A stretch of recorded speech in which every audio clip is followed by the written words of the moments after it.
Yes, it works. All right, cool. So, be safe out there with the wildfires going on. Don't let the smoke kill you. I'm just gonna boogie right through these fucking pre-session talks. First things first, pre-session talks. It's what my character would do. Right? So players should try to keep the game in mind when making decisions about choice. For the perfect example, see the mysterious bag. So, if you make a lone wolf character, as another example, you should have to make a reason to travel with the group. It is kind of a metagame thing, right? Obviously, your characters might do something, but also for the sake of it being a game, like slightly out of roleplay, we can all justify a lot of things that our characters probably wouldn't exactly do, but would be good for us to do in a game. You know what I mean? Lone wolf character, so on and so forth. I can give you guys a hook, but ultimately I'm not going to force a PC to be a part of the group, right? Because that would just be really weird. And I am willing to sunset your characters if you guys want to make other characters that would in fact be a part of the group. You make a tsundere. A what? A tsundere. What is? Are you sure you're pronouncing that correctly? I can only assume it's a hopefully pronouncing tsundere. it wrong. It's just tsundere. It's not. Yeah, see, What is I that? heard someone say it to tsundere, and I was like, I love that. Let's keep on track. More or less. Right. Yeah, we'll talk about it later. But that being said, we just have to talk it out if that's the case. So let's bring that. So that being said, we all RP differently. If you don't understand the motives behind another character or their choices, then you should consider the fact that you don't know the motives and reasoning behind real world people who make real world choices. There's a lot of people that do things that confuse us, and they probably have a completely logical reason in their own mind in the real world. So in game, if you find yourself being frustrated by someone else's choices that their character makes, you know, you're not RPing their character, so therefore, yada yada yada. But other than that, just something to keep in mind as we go through tonight's session, which is going to be very interesting. So, let's get right into goals. We're gonna just shoot straight from the hip. Josh, Mr. Wash E, you have some goals that are your goals staying the same, or are you changing any? I assume that your goals sounded like they were pretty absolute, like guiding people around the town. You are not talking. Yeah, at this point, I mean, I don't see a reason not to. Sorry, dude, you're too far away from your mic. What? Whoa, that's actually worse. How is it worse? What? Oh. Go ahead. At this point, I don't see a reason why to change my goals. Gotcha. I mean, we're still in the town. It doesn't seem like we're going to be leaving anytime soon. Right. Come back to me real quickly because I didn't think about these beforehand. Gotcha. No problem. Kyle, what about you, man? Did you get any goals last session? I know we kind of cut off early, but So I was moving my mic. I'm on my crevice. Yep. I did one goal, help townsfolk. Okay. I was thinking about just keeping it. Sure. But I might make another. I think it'd be a short-term goal, and that would be to kind of spread the order. Spread the order that you're making. Yeah. All right. I should have made a short-term goal to make it, but I already made it. When so are you going to feel accomplished? Like, when is that going to... When like, not like how many sessions, but like, what would have to happen for objective complete? One person. One person, like, being like, I want to join. Yeah. Like, this is just bare bones. You know, get word out there. Let it be, someone else besides him knowing it. Okay. Just remember, if you can't get them to join, Cancer Beam always works. Yeah. All right. Well, I mean, yes. So go ahead and put that in. That's not a bad one. You're going to be spreading the word. Then that sounds great. I have fucking dried fucking tortilla dough on me. Kaioken, Mr. Daniel San. I just kind of ramshackled two sessions together. One is help the party, and then the second one is roll a nat 20 because I can't think of anything. Okay. I feel like it's cheating to acquire quiver of javelins. I mean, so a nat 20 makes more sense. If we're being honest, you guys literally did the opposite of that at the end of where we last left off with Deus and Kaioken. It might be an alright goal to acquire. You're just like, we're not gonna buy it, we're gonna go buy. Mm-hmm. But well, we were thinking about fighting to get the cheaper price, but then we're like, why we don't even know what the price is, but he just said premium, and we're both like, yeah, frugal with our gold, I guess. Like, I don't know. Well, we'll find out about it. If you want, that's fine. Help the party is a little vague, but I mean, if it's a session goal, then it can be vague. That way, it's just like helping any one person with anything that they want to do. Yeah, I mean, like what I was thinking is like giving someone the help action. Oh yeah, yeah, I fucking love that. For letting them get advantage. Absolutely brilliant. So I'm gonna switch roll nat 20 to acquire quiver. Because I mean, I feel like it's one of those, like, Kaioken never had a quiver for his javelins. It was just a thing that didn't make sense. That you just got it stuffed in your backpack. But yeah, I like the idea of having like a sling with a couple javelins in them. Oh yeah, for sure. That's all I'm really going for. So I'm paying for just nothing really. Right. It builds a better picture in my mind, so it's worth it to me. Then in that case, do it too, muchacho. You know what I mean? Okay. And then I'm missing a short term. I can't think of anything, but my two short terms are teach someone to cook. I'm still working on that, and then leave the city legally. So that's not a bad one. I'm not gonna lie. That's not a bad one. All right, give me 1 sec. Okay. So now that I am back on top of my game. So that takes care of Kaioken, Therai, Deus. Hey, you, Vinpu, what is it exactly that you want to do? Session goal, I'm going to keep, talk about what I witnessed when I died. And, I only need 2 session. I'll save,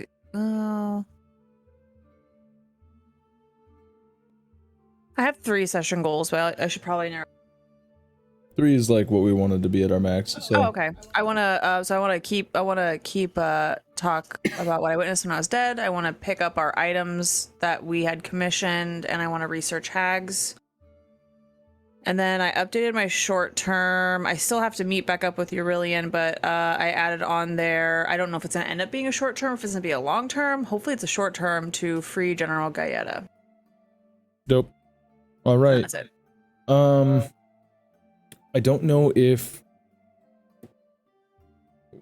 Bruno, as far as John Ryder goes. Mm-hmm. So you've got. Do you remember the goal system that we established at the beginning of this? I do. Dope. Do you have session goals, short term, long term? I know personal is to find the Reaper Scythe and your Jolly Roger, but that being said, on where are you notes? Damn it, that didn't work. It's long goal, medium goal. I put a medium goal. Just purchase new weapons. Okay.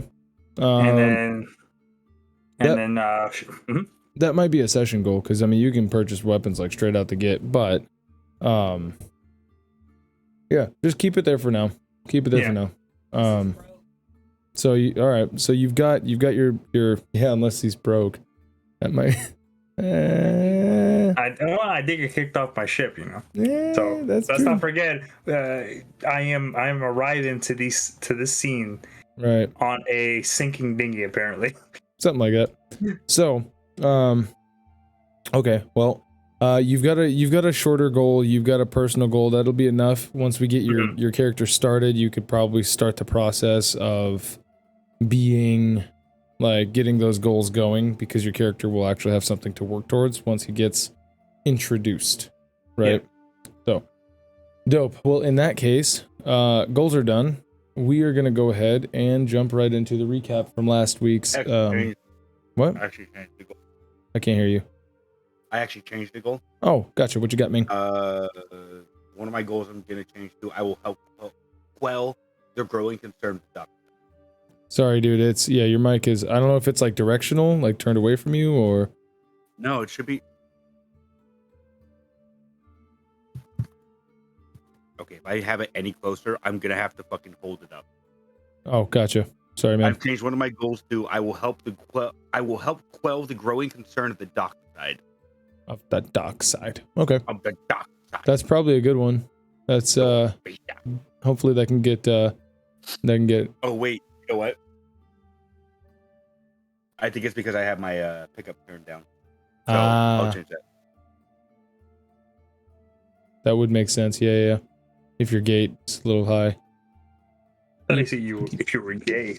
Yeah, then you would be a little high. Ooh, dummy nose. And I'm gonna be high. Oh my god. Yeah, right. Let's not try that. It's coming in great now. Probably. All right, so the recap. Awakening from the late night sleep, the group discussed the plan. I'm sorry. Is there any way you could mute that? I'm so sorry, but I'm hearing the box and everything. So awakening from the late night sleep, the group discussed the plan moving forward. Keksi found out how to respond to the tome of Gaeta and got some cryptic messages to work off of. Deus decided that he wanted to start helping financially around the city. Kaioken opened up to Keksi about his feelings. Therai needed to go downtown to the dockside to perform his regular healing. And while on the way to the dockside district, Therai was escorted to the guard tower by investigator presence. Keksi took Deus and Kaioken to Hammer and Clang to meet Girdle Steelbelt, the Loxodon shopkeep. There they bought some items and were regaled with the stories of what happened to the former heroes Greymane and Kelvin Sunax. They then proceeded to find the fortune teller, but detoured to Pickett's mercenary training center. Meanwhile, Therai was told of recent events where someone who was described as Deus had performed a miracle and inadvertently both caused a cult following as well as a disturbance in the peace. He traveled to the community and found some unrest beginning to boil over. But let's take it back about a month. The waves crash against a boat. And with the rise and fall, the swelling of waves crashing over this little rowboat, a figure lays asleep in the boat with his hands tied and his feet tied together in a burlap sack which is filled with cannonballs. The crash of the waves on the boat splash water onto the figure's face as he awakes with a start. Looking up towards the horizon, he sees his ship, the Reaper Scythe, as it turns port side. Why don't you go ahead and describe John Ryder physically for me at this moment? And you're muted. Push to talk is going to be your best friend, my guy. Hold on, there's a method to these things. Let me tell you kids about John Ryder. See, John is like any other man, 5'9", kind of good looking, kind of scraggly, kind of looks like a bum in San Diego. Nice clothes, but kind of fucked up. Torn clothes, not too torn. His clothes are basically like very swashbuckle clothes with a little bit of armor and some joints. Looks to be around late 40s, early 50s. So a grown man, long hair, unkempt, a little gray in the hair.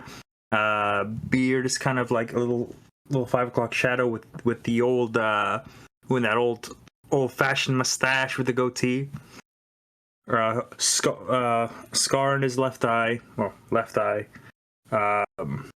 If you can see in between the clothing, he'll have scars basically all around his body, but we'll get to that later. And whenever you see him smile open his mouth, you'll see like a gold tooth here and here. Yeah, that sounds about right, snake oil salesman. Yeah. Well, as John Ryder starts awake and you hear the faint whistle call from the ship, and you hear some commands being barked out by your mutinous former crew. Go ahead and roll me a perception check, if you can, please. Aha! Aha! Oh, cool. There we go. That's what I'm talking about. Perfect. I'm back. So you hear a call from the former first mate, Piotr Kozvel, calling for the Jolly Roger, your legendary sniper rifle. And as you hear this off in the distance, you know immediately what's about to happen. They're about to blow you to smithereens. As I hear that whistle, I would like to kind of like, I see him calling the gun. I'm like, oh, that bloody cunt. It's my gun. The moment you say that out loud, you can hear the as the shot rips into your small little rowboat and explodes it as if a charge had been detonated. And you're immediately thrown ass over tea kettle into the sea, about 50 feet behind that. You find yourself underwater, sinking rapidly, with cannonballs tied to your feet. Are you going to try to get out, sir? Well, I would be disoriented. But yeah, I kind of get my shit on me, and I start going for the. I will attempt to get out. Like, right. I'm just kind of like thrashing around trying to get out of it. Not only are you a sailor, but you're also a smartass, and over your long life, that has gotten you into plenty of trouble. You know, jail time, military conscription, dragonborn nobility, what is that? Untold abominations from the far realm flying towards you as on a cave on a mountainside. You know, these sorts of things are commonplace. That time I only got dragonades. Exactly, dragonades. But as you reach down, you find the knots and you untie the knots and start swimming your way back up. You crest the water and make me an investigation check as you're looking for a specific item that you know holds the key to your life. Fucking gorgeous.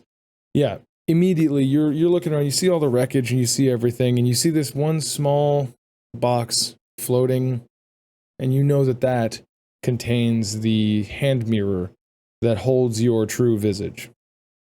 As you take it, as you're swimming, and you begin to kind of back paddle some direction.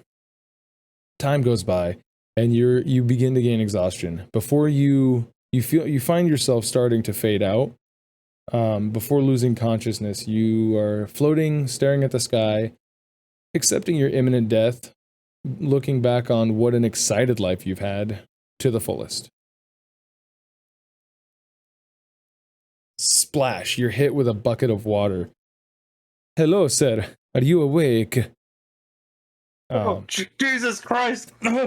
As you Why with the water?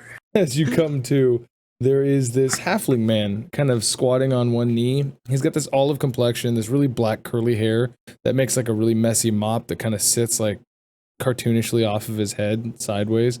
He's got this really like cherubic, like young looking face with these little freckles and everything. And he says, "My name is Libero Vanni. I am the captain of this ship. Who are you?" How old are you, son? So looking around, you actually see this is a ship that is crewed entirely by halflings. So you're seeing these half men running around, like doing all of the things that the ship would do, swabbing poop decks and so on and so forth. I have a really important question. Yes. Is the boat halfling size or full size?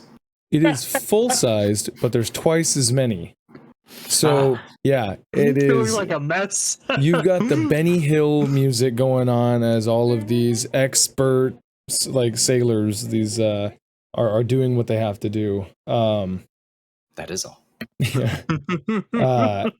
He looks to you, and you see he's got a small dagger in his hand as he kind of is like looking and goes, "You are a stowaway, yes?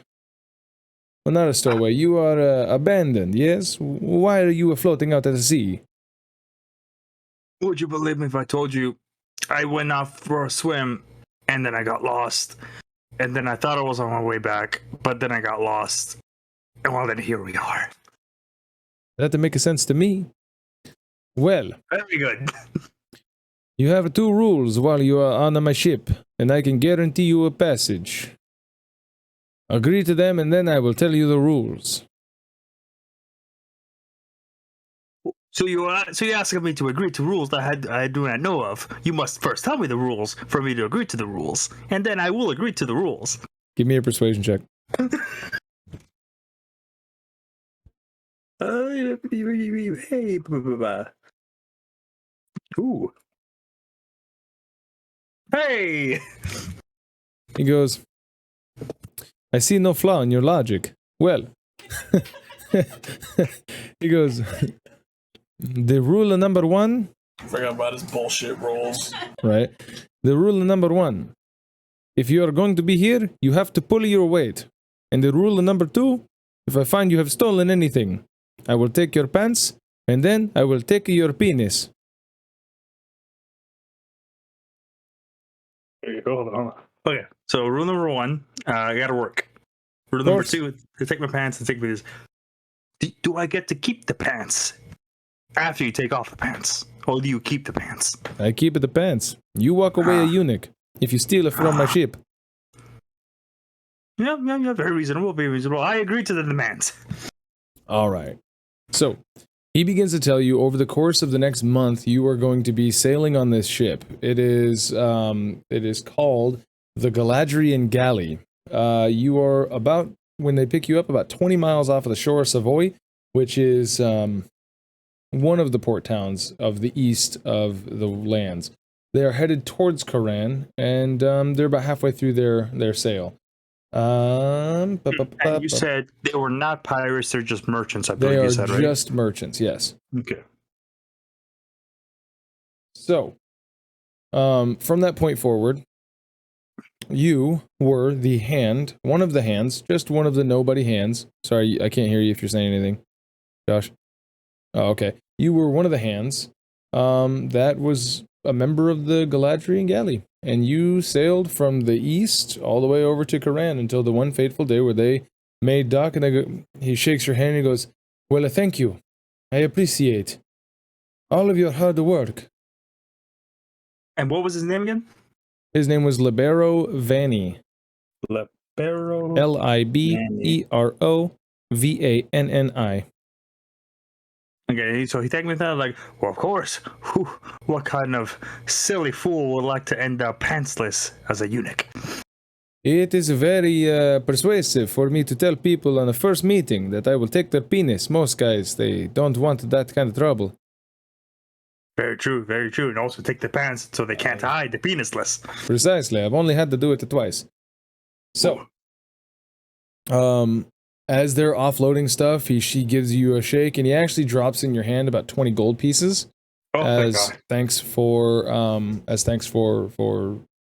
crewing the ship. Okay. And you step off the gangplank onto the dock, and we are going to cut back and really up. Quickly, yes. What's the name of the place I'm at again? You're at Koran. You're dockside. That's right. This is the first time, by the way, in about 150 years that you have set foot on land, let alone this city. The last time that you were here, wait, was he here for the big battle? I don't think he was. Was Bruno here for this? I don't think he was. I don't think John Ryder was a part of it. John Ryder was not there for the final battle. He had went off to go find his ship. Yes, that's right. So the last time against Tiamat? We did it. No.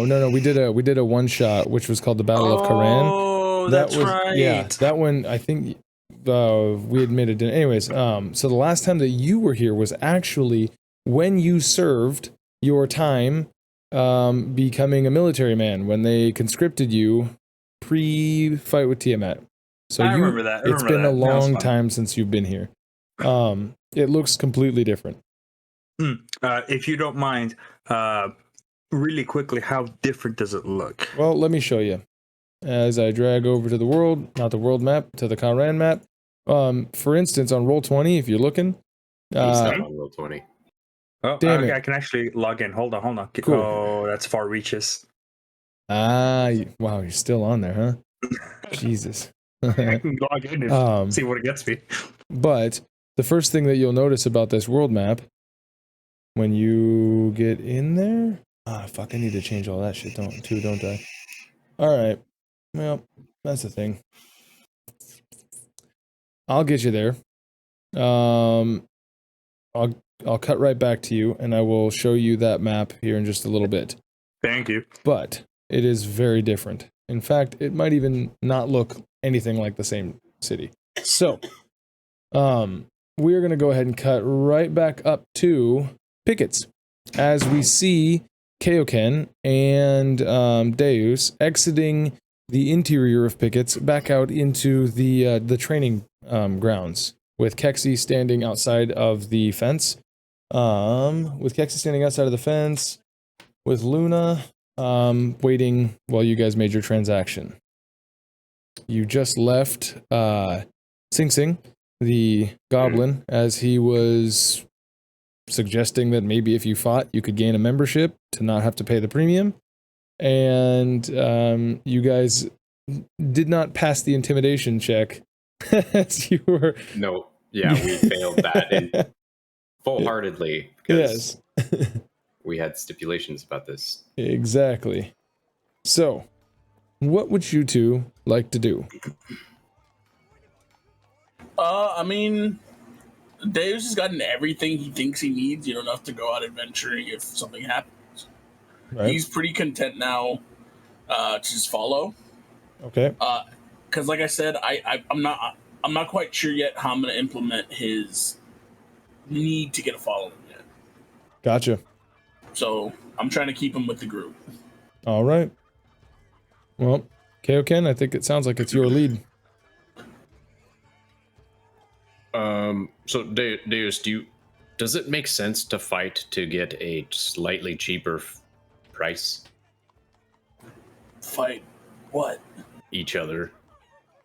This is what Sing Sing was implying, and you started stretching to, like, you wanted to fight, like you were agreeing. Now we're outside, and I'm just trying to logic this, like, I don't really care to hurt you, and I don't really know. I mean, I am a little cooped up, fighting would be nice, but does it make sense? Do we really want to? What does the storefront look like? So it's a very plain looking building. It has one story.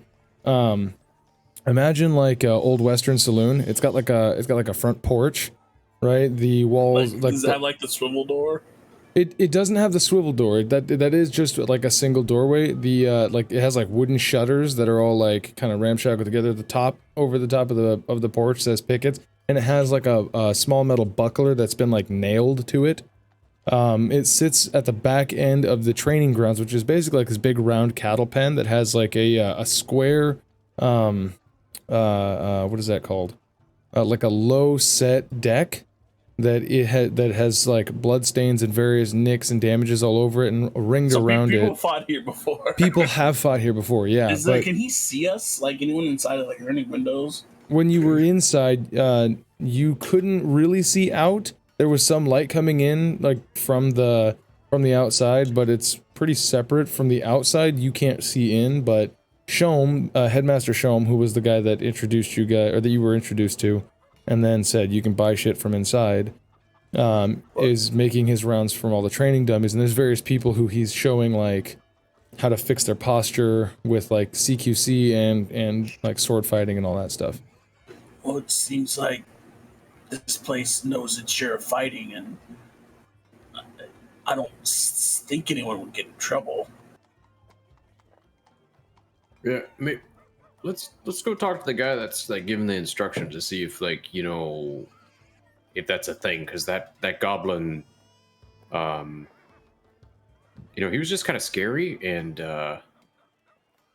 You know what I mean? Not like scary, but like he's kind of scary, right? You were kind of freaked out too, huh? Yeah, I couldn't get a read on him. Yeah, did you see his knuckles? Because I felt like he was saying something, and then he could be saying the truth, but then also he could just be fucking with us. Yeah, I was distracted by that. But his hands, because the only thing that I think we should be worried about, this is funny coming from him, is I don't want to get in trouble. Yeah. But like I said, it looks like this place is known for fighting. Yeah. I mean, and I don't care to fight. I'm just gonna go and buy what I need to buy, and then we'll go. I'm wasting time. But yeah. He just shrugs and will follow. Yep. Then back inside to okay. Sing Sing. So you go back inside. Sing Sing is in there, and he's still got his wraps, and he goes, "You make fight, or you pay premium." I think I'll pay the premium. For how much money do we have? I'm spending Xixis gold.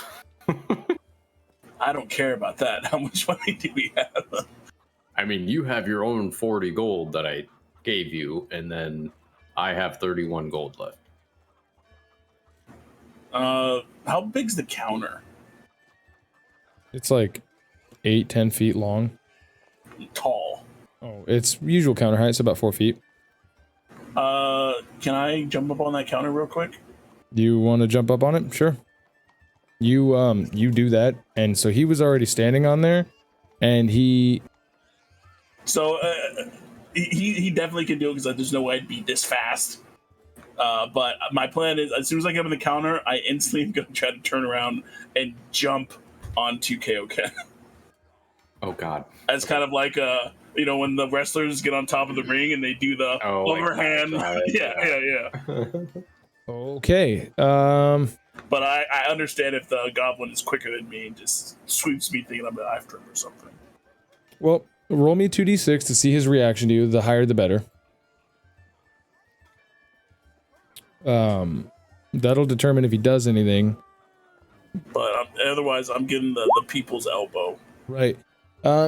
He doesn't really react. He more is curious about what you're about to do, and then you jump off, and you're gonna make an unarmed attack against Kaioken's AC.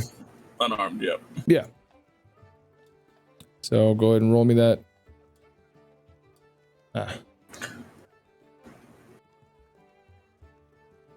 There it is. I've never had to click this button before. Does that beat your AC there, Kaioken? That just barely misses. Yeah. And so you just boof, you're prone on the ground as Kaioken. We're doing this. Okay. Oh shit. 27. Does that hit? Should we just go back and forth, or 6 points of damage? We rolling it. I mean, I think you kind of already got the initiative, right? Like me, him. Deus went first. Kaioken reacted. So does a 27 hit? Oh yeah. Okay, then you're gonna take 6 points of damage. Yes, kill him! Kill him! He's gonna open up the one of the shutters. Stuff? Yeah. Oh, sorry. No, he's gonna open up one of the shutters and he's gonna go, show him. Test of strength, test of martial prowess, and you're just gonna hear from outside, "What in the fuck are they doing in there?" As he comes, he's going to start coming in. Is Kaioken done? That was my one attack. That's your okay. Then I'm gonna use 15 feet to stand back up. All right. Roundhouse. Unarmed strike. That also misses. Kind of leans back again. Double finish roundhouse kick. 29. No, I get 2 attacks. Oh, okay, go ahead. 23? Just 5 damage. Yep. All right. So 5 damage. Kaioken? I'll roll again. Yeah, go ahead and roll again. Ooh, 14. Nope. No. I'm guessing. Okay, nice. Your turn. It's about 12 seconds have done it. So dodge that, and then now just we're at the top left. of round 3. Nice, that hits. That hits. 5. I can't hear you. You're not doing push to talk. Anytime I hit, it's just 5. Okay. Okay. Sick. Same. Follow up with a haymaker. That hits. 5. He gets 2 attacks per attack action. Kaioken gets I'm gonna 1. Stone's Endurance. All right. This is great. Dude, fucking Sing Sing is like jumping up and down. He's like, yes, get him. Yes, get him. Get him. Yeah. He's kind of like he's getting like really hype right now. Cool. So, what's up? That's Deus' first and second. Kaioken, you're up. Oh yeah, done. Sorry, I was just doing the damage, so I pretty much negated all. Oh, because the Stones of Endurance. Gotcha. Oh my god. Now I'm going to rage. Uh-huh. Let me turn on the rage thing because that increases my total. Deus does a little like we're playing around, all right? There is no playing when it comes to barbarians. Yeah, so you've hit him enough to piss him off, and you could tell that Kaioken's like he's not getting angry. Probably he's probably getting more just like worked up. Like you know how like when you're playing with your dogs and they kind of like they get all too hyped and they lose themselves in it. Yeah. I was gonna say like a dog where it just gets very. Now it's 8 points of damage. Now it's what? 8 points of damage. Nice. Goes from 6 to 2. I mean 6 plus 2. So 8. Yeah. So at this point, Shom has walked in and he has shut the door and is just like leaning up against watching you guys do this. Oh no. So that's up to you, Deus. Did he attack me? Yep. He said minus 8 damage. Oh, okay. Oh man. All right, he's gonna do the. Arr. Yeah. Nobody makes me bleed my own blood. Nobody. And then do a fake left to go with the right. All right. That hits. Follow that up by spinning around with the backhand. Dude, he is working you over right now. He so is. Together that's 10. Okay, so, I'm gonna Stone's Endurance again. Kaioken, before we go into your turn here, this is interesting, right? Like Kaioken has in his prime been the epitome of physical strength and unarmed combat between you and your guys. This guy who is not even 30 is working you over. Dude, he's taking you to the cleaners right now. Is that starting to like really fuck with Kaioken's mentals right now? Oh, totally. It's probably kind of putting his dick in the dirt as far as like, I've killed a fucking multi-headed dragon. Why is this like my punches aren't pushing through as hard? You know, like why is this not slower? You know, like this doesn't make any sense. I mean, he definitely has a black eye and a bloody lip. Well, yeah. You guys are still inflicting some crazy damage on each other physically. You're getting really fucking winded. I don't know if this is what 4th round, 5th round. You've now been fighting for 30 seconds straight. That's actually quite exhausting for taking blows and trading them back. But keep going. Shom is just like, You guys also have the hype man, Sing Sing. He now has a spear and he's like full tribal, like about to get like, yes, go, more. I'm not gonna do this, but I want to start using like stuff in the room and I want to throw the goblet at him. Tell me if you want to. No, I don't trust it. It'd be hilarious though. You take goblin damage. 2-weapon fighting isn't with your hands, right? No. Okay. Then, so it's my turn. So I punch him back in. 30. Jesus and then Christ, 8 points a 30. Then 8 points of damage again. All right. This is fucked up. The fact that you can hit fucking monster numbers. That's okay. That hits me to the ground. Okay. And then like from the ground, I'm gonna do the that leg kick when I kick up from the ground. Oh yeah. Try to kick you in the chest. Okay. So close to a crit. Jesus Christ. So 5 more. Once I push you back a little, I'm gonna do that jump up. Yeah. and then just another backhand. So total 10. That hits 10. I'm gonna Stone's Endurance again. No damage. Ah! As like those hits, you see like your punches go in, and then like it hurts your hand to punch wherever like the skin solidifies into like a rocky sheen. You're hitting him, and then it just sounds like there's like some rubble Gora! Silt that hits the fucking I'm Rocky against Gora. Yep. Yeah. Okay. Oh, Kaioken goes one. to hit. Rough. I punched myself in the face. You fucking slip, and as you go to throw across, Deus like dislocates your shoulder just off of pure reaction. You go, you pop it back in. Fucking Deus, you're up. Yeah, doing that cross as you're extended, I'm just gonna do a straight kick in your midsection. Jesus. That hits.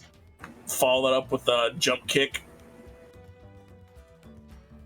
You should start recklessly attacking now. Oh no, I don't roll anything, so it doesn't matter. Yep, doesn't matter, doesn't double. No, it's still 10, but we'll say that It's that jumping 10? kick looked badass. So two attacks that hit. Oh, Yeah. gotcha. Okay. I was like, Jesus which- Christ. I forgot that since I was raging, I did Stone's Endurance, but it'll be half damage now, so 5 Right. bludgeoning. God, that sucks. Crit Jesus. wasted. Yeah, get them all out now, boys. As he's like kind of like working his shoulder back in, and he just kind of flops it like a wet noodle because it like, dislocated. So he just like fucking like spins his body really fast to come around. Oh fuck! 15. That doesn't hit. Yeah, dodges. In or my head, blocks I it. always imagine that thing on the first blade when he's like shoulder and he like where he like readjusts it. But goddamn, man, that didn't happen here. All right, Deucey.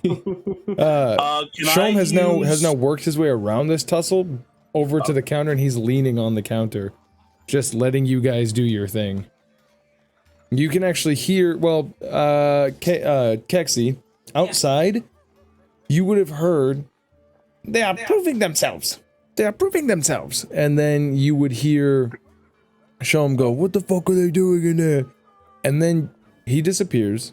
A few seconds goes by, and you see everybody who was training is now standing in front of the doorway, just kind of looking casual, as you can clearly hear a scuffle going on inside.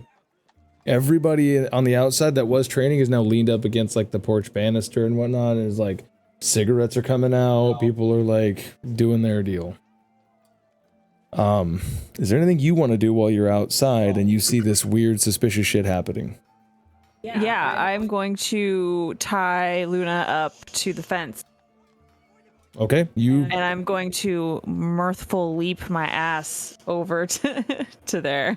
Yeah, you could damn near cross this whole thing if you wanted to. Boing. Yeah. Yeah, so you fucking you are outside of said building, and they're all looking at you like, what's up?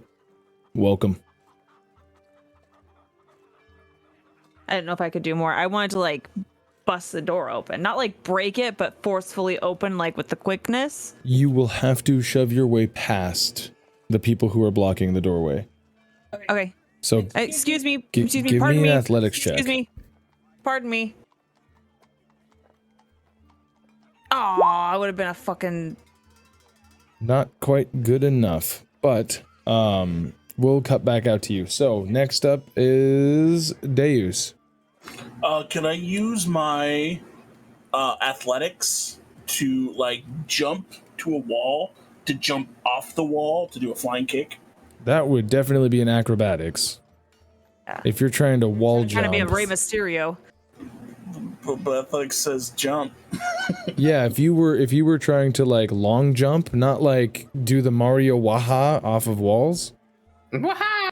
Can I run backwards like I'm running away, then do a long jump kick? Do we get an opportunity attack? Yeah, he would definitely get an opportunity attack. But if you, yeah. So if you want to give him an opportunity attack, you can back up and then go to run to do that. So, Kaioken, opportunity attack, 25 hits you. Damn. 8 points of damage. So I like punch you in the back of the head as you're running away. No. So he probably. I like to think that he's like backpedaling, and you hit him in the chest, and he ends up doing that Jackie Chan shuffle step to go backwards, and then as he runs, and go ahead and run and do your jumping kick. What do you want me to roll athletics? Wait, what's your jump is shit. Who's got jumping? It's under walking. If you click on your walking speed, it'll tell you what your long jump is. My long jump. When you make a long jump, you cover the number of feet up to your strength score. Gotcha. So my strength score is +4. Okay. Well, your strength score, not your 18. mod. Yeah, so you can jump like 20 feet basically. Holy fuck. Yeah. So I don't need to roll? No, you just gotta no, you don't have to roll. You can just like I got hit 8 for nothing. move 10 feet and then jump forward. So yeah, I'm gonna do the long dragon kick. In his plate mail, he is going to run and long dragon kick, which hits. And when I land, like when I hit you, I'm gonna go into a second kick before I land. What the fuck, dude? So 5 points of damage. Yep, that happens. It 10 half you. And Good God. Natural 2, 13. Oh my God. So, I mean, you already hit me with the reaction. Yeah. Okay, real quick, what HP are you guys at respectively? I'm at 46. I'm at 73. All right. Yeah. If you guys want to continue this, Shom is going to let this play out as far as it has to. There's a point where I'm gonna give up. Okay. Yeah, I know in my head where I'm gonna give up. Cool. At like probably I don't know, like at 30 HP, I'm giving up. Yeah, Gotcha. I feel like we're both getting winded at this point. You guys are very. This is really turning into I hear no bell. Yeah, you guys are fucking. Especially because he's wearing gauntlets. Mm-hmm. He's plate mailed up, so he's got plate gauntlets, and he's just fucking rocking you. And you're like, half of them, you're fucking, stones endurancing, and then you If rage. you weren't so having my shit, you'd be more fucked up, dick. Yeah. I can't buff myself without looking like I'm buffing myself. This is what a battle of tanks looks like, right? You're either going to be the sponge tank or the AC tank, but we're actually going to cut away from you guys for just a moment as we end up down on the docks. So Therai, you had witnessed this group of people that were amassing around this this northern, what they call shoddy. Imagine Norseman. He's been standing on here talking about how this blind knight came over last night and healed his foot, which he had the trench foot or the scurvy, he thinks is what it was. And you were approaching him to speak to him when last we left off. Did you want to continue the train of thought that you were having with him? I don't think so. Right, so we'll do a little cutback since we had to cut that part right there. So you can start with what you were going to say as he looks at you, goes, excuse me, wise man, I do not think I will need your healing anymore. For last night, and then he'll explain to you what happened as a blind knight approached him, ate some meat, him and another who he doesn't remember called out about how good the meat was, so he blessed him with good tidings, and then he offered him a potion, and then he shook his hand, and when he shook his hand, that was when he was healed. What would you like to say in response to that? That is most peculiar, but I find it a bit strange. Why did he not heal anyone else? I do not know. Maybe I was just his lucky chosen first. So perhaps I am the only worthy one here with my delicacies of meat and mammoth.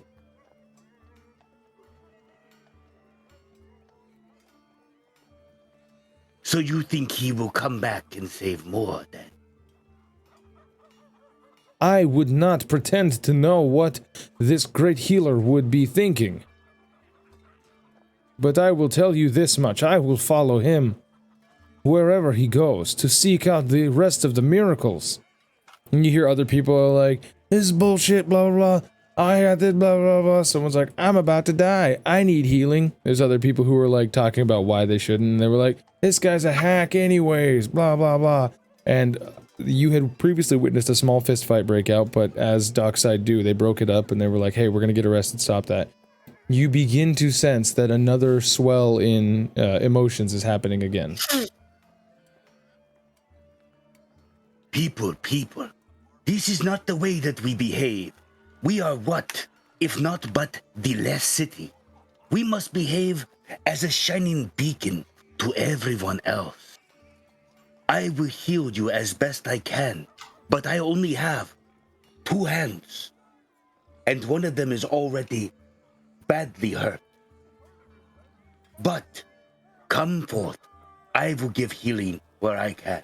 It might not be blessed as this man claims that his healing is, but the teaching of experience and the healing of a doctor is better than any faith that exists. Roll me a persuasion check, and then roll me a deception check. So the persuasion check, the persuasion check is going to be to calm down the crowd, and the deception check is going to be the true nature of what they believe. All right. Well, so at the very least, you see some people go, I knew it was bullshit the whole time, as like some people start to clear out, but you have not persuaded enough a calming of emotions from those that are riled up, and you can definitely see, oh, make me a perception check.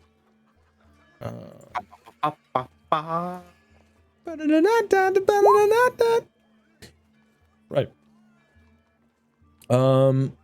Something black cloak, something. So, let's see here. Well, you notice that a fight breaks out. Again.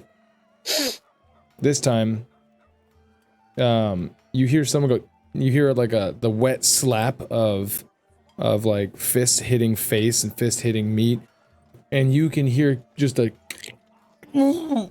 my face, and somebody pulls out a club, and you see the first instance of bloodshed as somebody whaps somebody else over the head, and you see a man fall. The shoddy man that's on the crate goes, "This is what will happen to non-believers. I told you."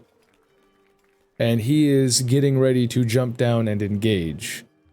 I'll give you one last chance to try to defuse things, or to escape, or whatever you wish.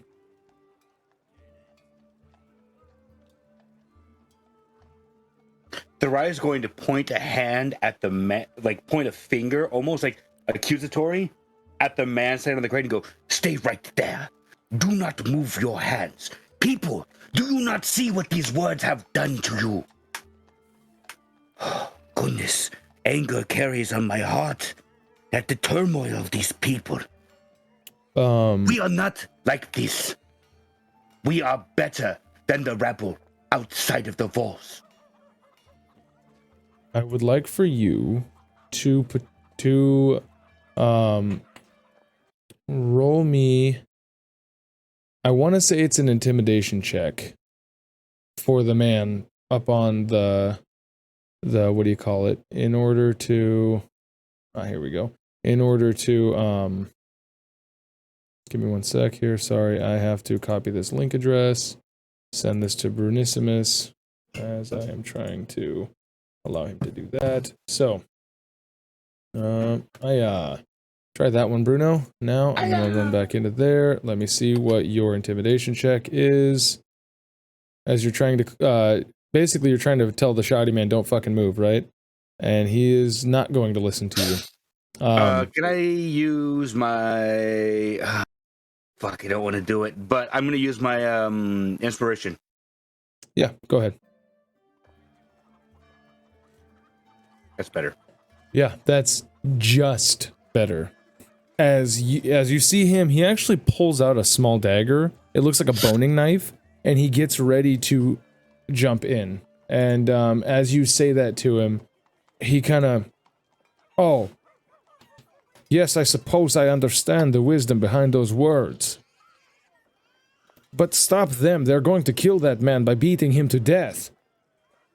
And as you see, there's, yeah. If Therai is going to use his full movement, and if he needs to dash to, like, at best try and stop the club, and if not, then use his arm to, like, brace the club. Let it hit him instead of the man on the ground. Give me an acrobatics check as you go to launch into action and see if it sticks. I forgot. I'm not playing freaking Gorgus anymore. I did not forget. Oh, but fucking A, perfect. Yeah, you are able to fucking like turn, and since you're not wearing plate and chain and all that, like all the heavy shit, you're able to just like dash right in and you grab the guy's arm and his swinging arm, and you're able to hold that. Now, from this point forward, you will be in a contested grapple. We'll say that it is effective. You are grappling this man. What do you say to calm this man down? Would Therai know this man, or is he just like some passerby on the dock? He's just another one. Like, you don't know everybody here. This is just one of the guys who's here. Yeah. One of the many faces he's seen. Right. Therai, do you not have family or friends who live in the city? What happens to them if you are banished for your actions on this day? You know what happens if we fight. It is not glorious. Stand down. Give me persuasion at advantage.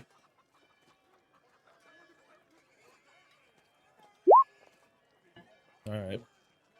I think that's pretty good. No, fuck yeah, it is.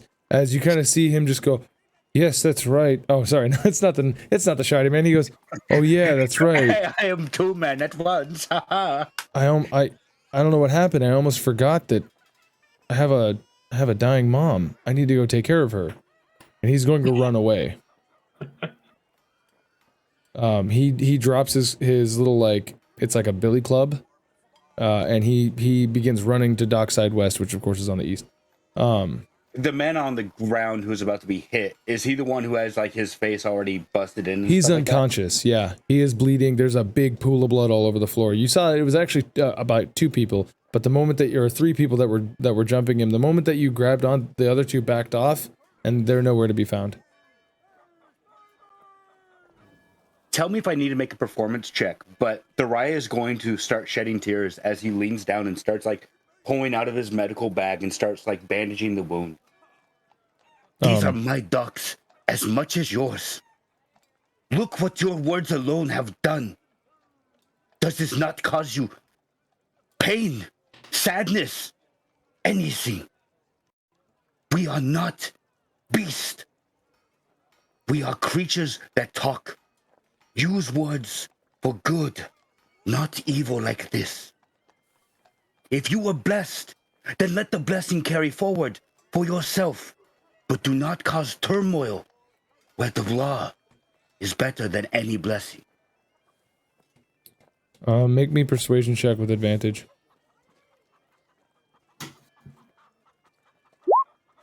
I am very scared of my roles in the future of this session. Yes, well, you should be. Dude, they are really trying to get you out of here. Your rolls are trying to kill you right now. But you said an advantage. Yeah, I did. It's funny because it's like a 17 and then a 9. Like what you rolled. The dice are already conflicting. He definitely.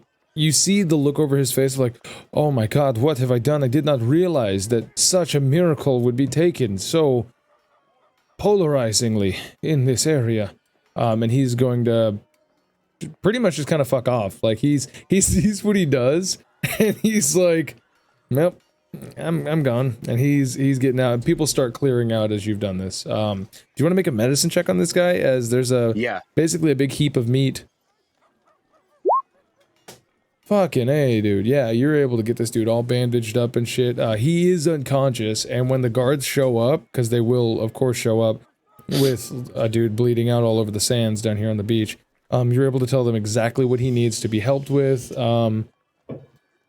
we'll say that in your medical expertise, you're explaining to them what happened, without giving them any of the advice, and it's not like presences there like lie detecting you. These are just regular trauma and stuff like that. Yeah, these are just regular guards.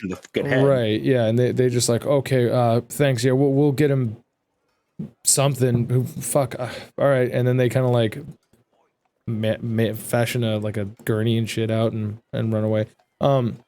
As you're kneeling there, you kind of like stand up. You're talking to all the as they hop the guy away. You're talking to whoever, like some of the people, and you notice a particularly unique individual walking past you. As John, you witnessed all of this from Dockside. You came walking up first day in town, and you see this fist fight happening as this guy is crying out about like messiahs and everything, and then you see this red-skinned tiefling kind of being like a focal point of this and kind of doing some preachy shit. Do you engage with him or not? As he goes to find the mute. Kind of preachy shit. Well, what he was saying, and I don't know if you were listening, is what he said. Then he had talked about how this is all ours and we need to be a community and we're better than, barbarism and so on and so forth. Yeah. And then it pretty much everybody disperses and it's just him at that point. Do you want to approach him, or are you going to go look for something else to do? Keep in mind you don't have to. So what's his position again? Right now he's still on like. No, he's standing up. He's just like standing in the middle of this crowd that's dispersed. He's like, well, about to do something else unless you interrupt him. Kind of like walk up to him going like, they may have gotten the message, but I don't think it was the way you intended. And trust me when I say this, they will forget this by evening. Wait, it is evening. I think they already forgot. It's afternoon. Yeah, it's just afternoon, but yeah, that's. I have not seen your face around here. You look weary, like your travels have carried you far. Well, I should hope that you see my face. I just got here myself. Swimmingly, mind you. I am fine. Weary? No.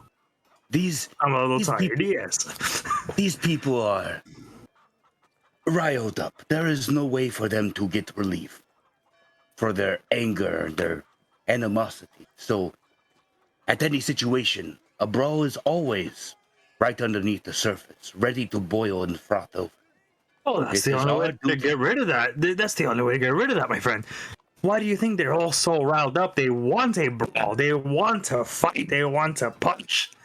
And then they go home and fuck whatever is near them. That's life. Well. Don't get me wrong. There's probably no real ill will. It was more like rising emotions and then heat of the moment and then bam. That's really it. Yes, it is not that the soup has come to perfection. It is that it is. Is that the tube meets on Grandma's nightstand? Here we go. Baby. All right, yeah, spit this one out before we. It is that the soup has boiled over. All we have to do is turn the temperature down a little bit to a simmer, and it calms over again. This will happen again in maybe 5 days. And at that time, I hope that someone else can stop that. Because otherwise, the gods will not look calmly upon it. All that for a little bowl of soup? Seems extremely intense. And with that, we are going to pull away from this meeting of the minds, this intellectual duo, to head back to Pickett's. It's like, man, you look at this guy who's wearing rags and you talk to him intellectually? What the fuck is wrong with you? So, Deus, Kaioken. Actually, first we're going to cut out to Keksi. Keksi, you see these guys have moved out of your way, but one of them was holding the door that you just fucking ran into. Mm-hmm. He goes, sorry, ma'am. This is members only business.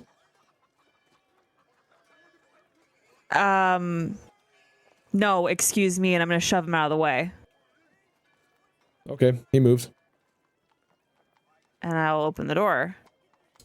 All right, yeah. Are you gonna walk in when are you gonna like, man, get out of here, man? Or are you gonna like just open the door and stand there? Because sometimes people do that. Just saying. Yeah, no, I want to open the door. I want to see what's happening first. I don't know exactly what's going on. So you open the door just in time to see whose turn was it last? It's Deus. It's your turn. Deus's turn, yeah.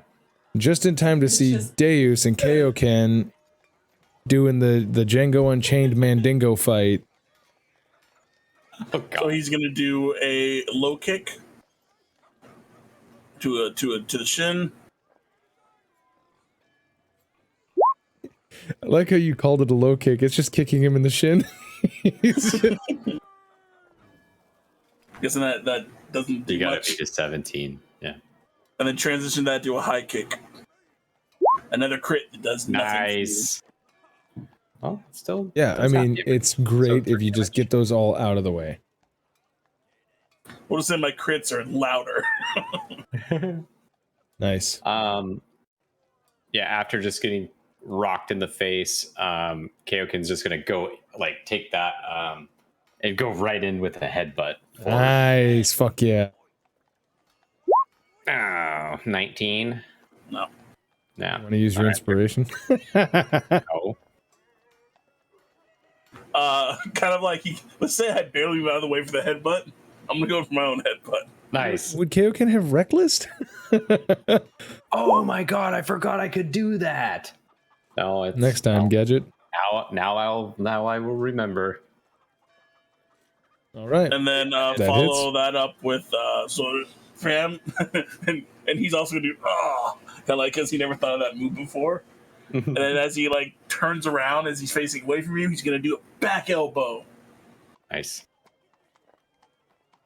Yeah. That Throw one out his elbow. In fact, I'm not looking. I'm like All right.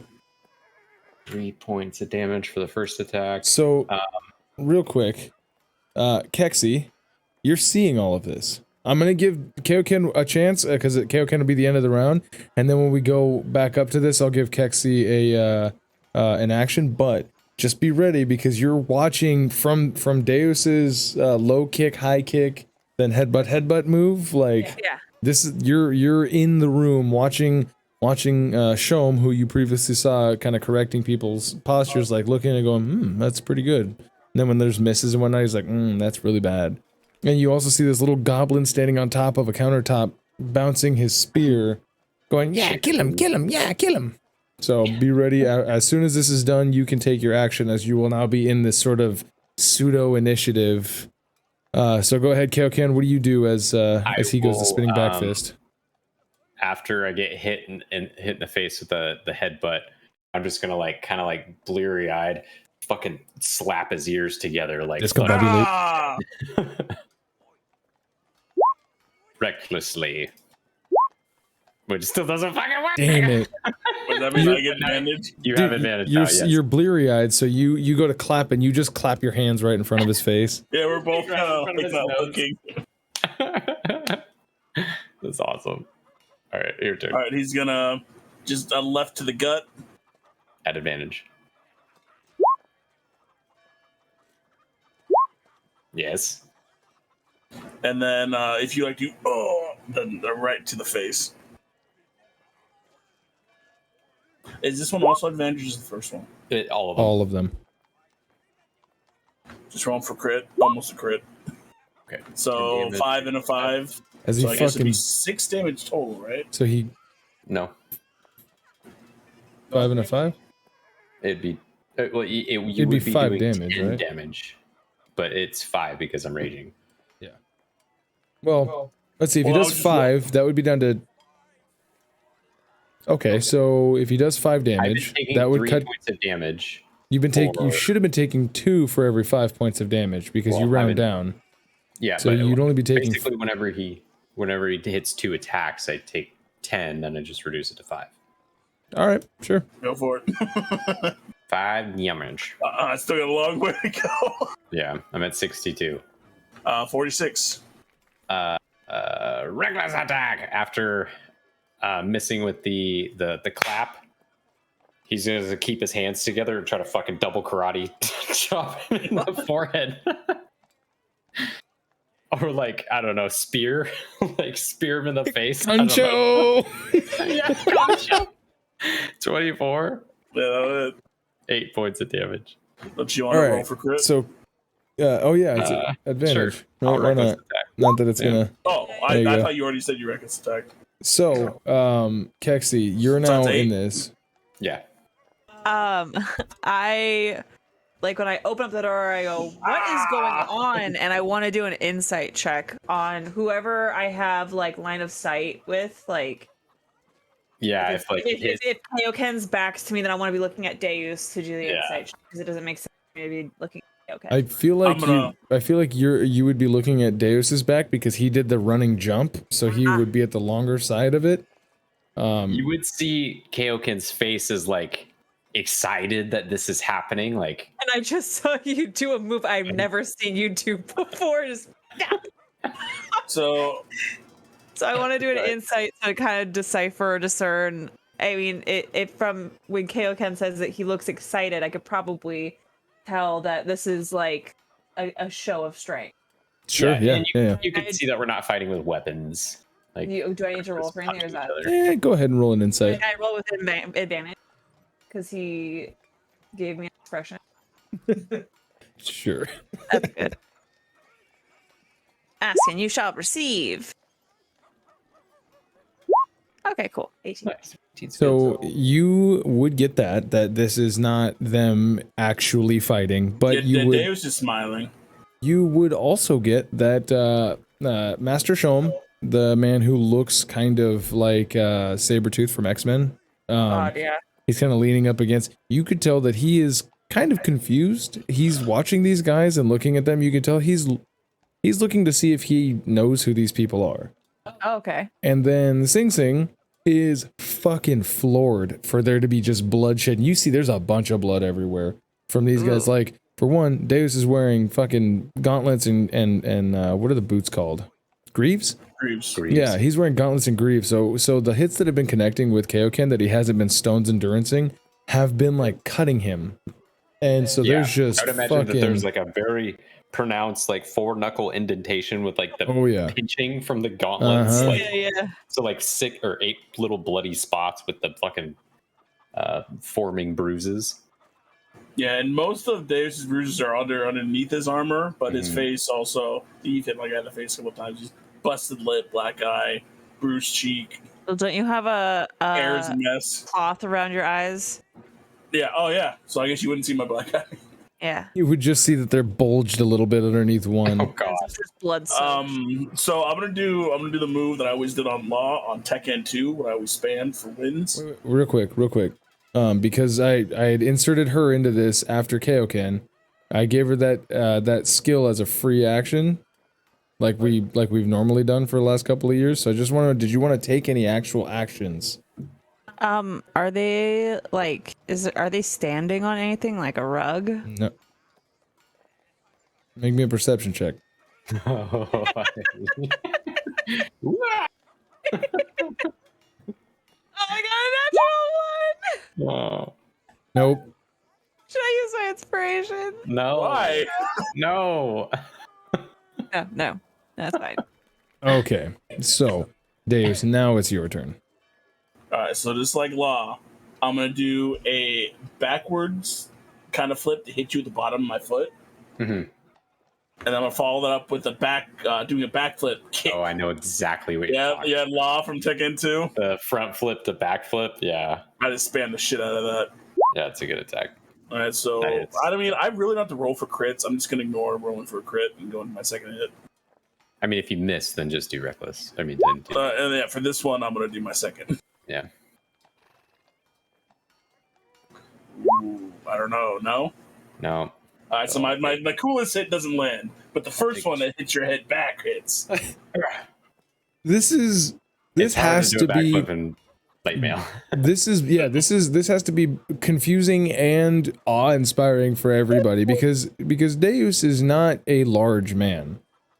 especially when considering like his comparison to Kaioken, who is all like exposed musculature everywhere, right? For him to be doing a backflip, a standing backflip in plate mail, and then to do a front flip again and like not eat shit, you know what I mean? Let alone like doing all of these. Kaioken, you have to be getting very impressed with this tiny frame, able to maneuver in like 110 pounds of fucking steel. Yeah, and all the punches that I'm hitting are like he's moving his body to where I'm like glancing off of his armor, or I'm just solidly punching the hardest parts of his armor, where he's intentionally like leaning in a shoulder pad to like take in a blow, or it should have been his head. So I'm feeling like I think after this you should actually impose like a bond between you two of, at the very least, on one of your sides being impressed with Deus. If Deus, like, because he's having an easier time than Kaioken is, I won't say the same. I won't recommend the same thing for Deus, because I don't know how impressed he is with Kaioken. Look at this dude. He assumes this dude is strong as fuck. Yeah. Yeah, and so maybe it's living up to his expectation or not, but I mean, like I said, you wouldn't assume that of Deus, like you would Kaioken. So, you know, that. And this is a part of Goliath culture where they test each other, not necessarily, it's more Spartic like tendencies where they're like, they fight to see what the capabilities are, and then once they know that, they feel more comfortable standing next to him. You know, they know that person's capable. But attack. Do it. Go for it. Reckless attack. I think I'm just going to, or Kaioken's going to try and grab him and throw him against the wall. I don't know. I know Anthony has a way he does this. So we can call it a shove attack if it works. Okay. Right? Yeah. I believe shove is it's a special attack, so if you do an unarmed attack against their AC and you hit, you can either push them prone or push them up to like 5 or 10 feet back or whatever. Instead of me having you do the grapple and then on your next turn, you know what I mean? Like, instead of doing that, just making it a shove attack. Okay. It should be somewhere in there. I'm not entirely... I see it. Using the action, you make a special melee move to shove a creature, knock it prone, and push away from you. Yeah. If you're able to make multiple attacks with attack action, please this replaces all of them. The target must be no more than one size larger than you. Check. Instead of making an attack roll, you make an athletics check contested by the target's athletics. Okay. So it's an athletics. Or acrobatics. Check the target. The target chooses the ability to use. So I decide which one to use. Which one that you use to get out of it. Yeah. Okay. If you succeed automatically if the target's incapacitated. If you succeed, you knock the prone or 5 feet. So you do what Anthony says. So athletics against athletics. Since you're raging, you do get that at an advantage, I believe. Cut. Yep. You want me to roll first just to see if you get it? It's a 16. 16. So Deus athletics beat a 16. How many? You got this. Yeah. Oh yeah. Holy shit. So yeah, you go to do that. You go to do that, and Deus just fucking, as you go to like grab him to throw him, he just does like that double arm break. Mm-hmm. And I still continue with like, oh, I got him. Yeah. And you're like, haha. Can we flavor that into, like, instead of being able to throw me, we're kind of in a, you know, the boxers, what is it called, a clinch? Yeah. Oh, clinch. Yeah, where you clench up and you're... Yeah, because my guy's looking really fucked up right now, so he's, like, clenching on for support. As they do that... I'm not going to grapple him, though. Can we just say we're clinched, or would you want me to grapple? I mean, that is a grapple. If Kaioken's gonna want to respond on his turn, right? Because you're hugging him to catch your breath, and in boxing, one person hugs, the other person generally tries to push away, which is the grapple. But yeah, you can clinch up unless Daniel has a problem with it. I'm just gonna be in close to you. Okay. From that, just kind of, and then I'm gonna do the knees, like the Muay Thai knee grapples. So I'm just gonna be trying to knee you in the stomach. High knee. Nice. Yeah, so go for the knees, and then your action after. Sorry, hold on. I'm sorry. Like I said before, I keep forgetting this, but Keksi is after Kaioken in this new initiative insertion. So sorry, Keksi, please. What would you like to do? I wasn't gonna do like an action other than just be like, are you guys done yet? Like, how much longer? We've got stuff we gotta do. This is a man thing. I just kind of lean up against the door. Someone behind you goes, ma'am, could you shut that door, please? We don't want the guards getting over here. Shut it yourself. Jesus, that came through my mic and yours. As it's in stereo to shut it yourself. Yeah. And so you hear a guy go, bitch, and he shuts the door. God. What did I say about my friend? Oh, wait, is Keksi within 30 feet of me?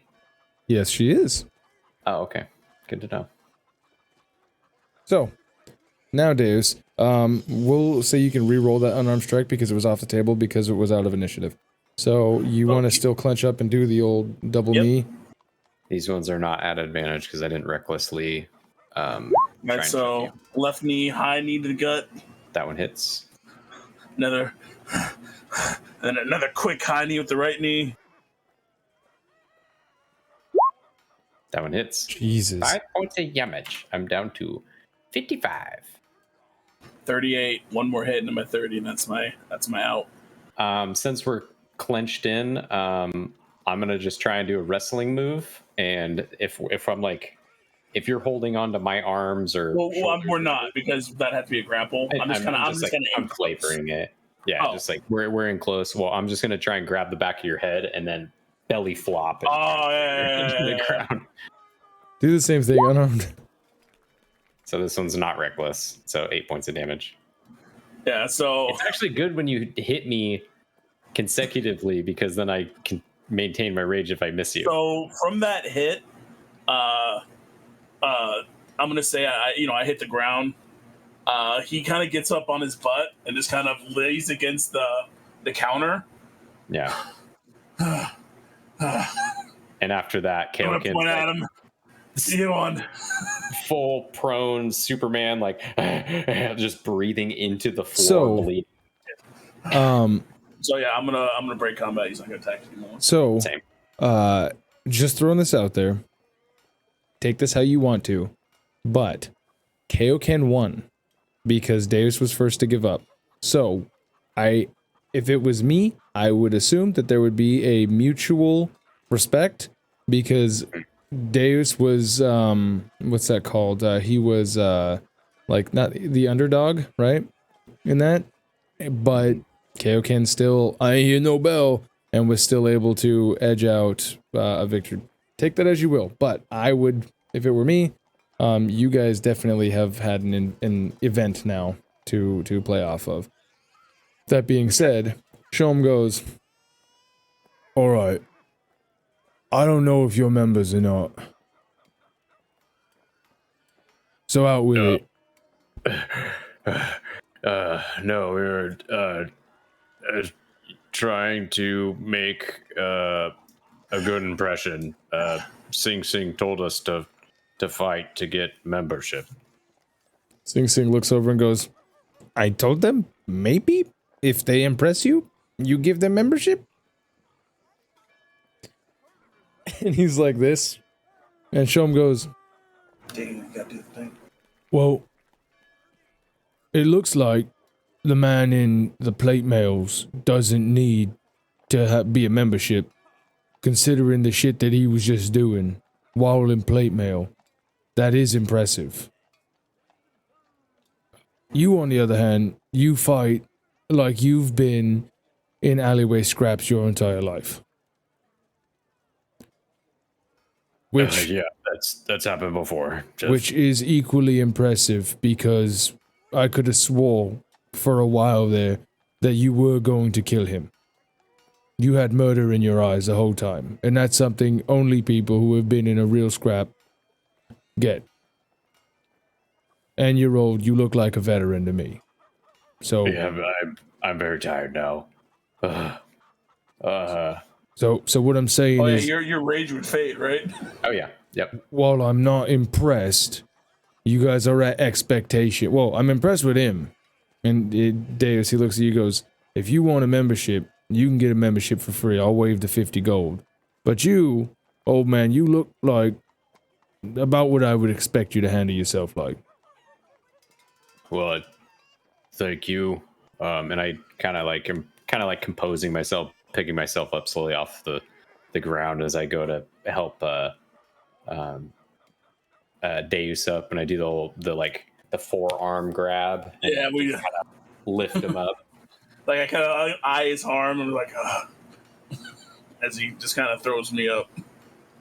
I honestly can't be disappointed by anything right now. This young man, he's something. Like I thought I was just gonna cream him. I was kind of waiting for him to just say, "Yeah, we'll fight," and then I'll pull some punches. But man, I gave it my all. He's that went probably how I thought it would. Little blood. Oh, I'm gonna pee that out tonight. So my question is, what the fuck were you doing? Just fighting? Well, it's illegal in the city limits, right? I mean, yeah, but there's like blood all over the grounds. Like I just came in to buy a quiver for my javelins, and Sing Sing said that we could get a cheaper price if we were members. Right. And we were gonna go inside and fight, next to you and talk to you. And then we came back inside, and I was just gonna pay the premium. And then Deus did a flying elbow and kind of just started it. Oh, okay.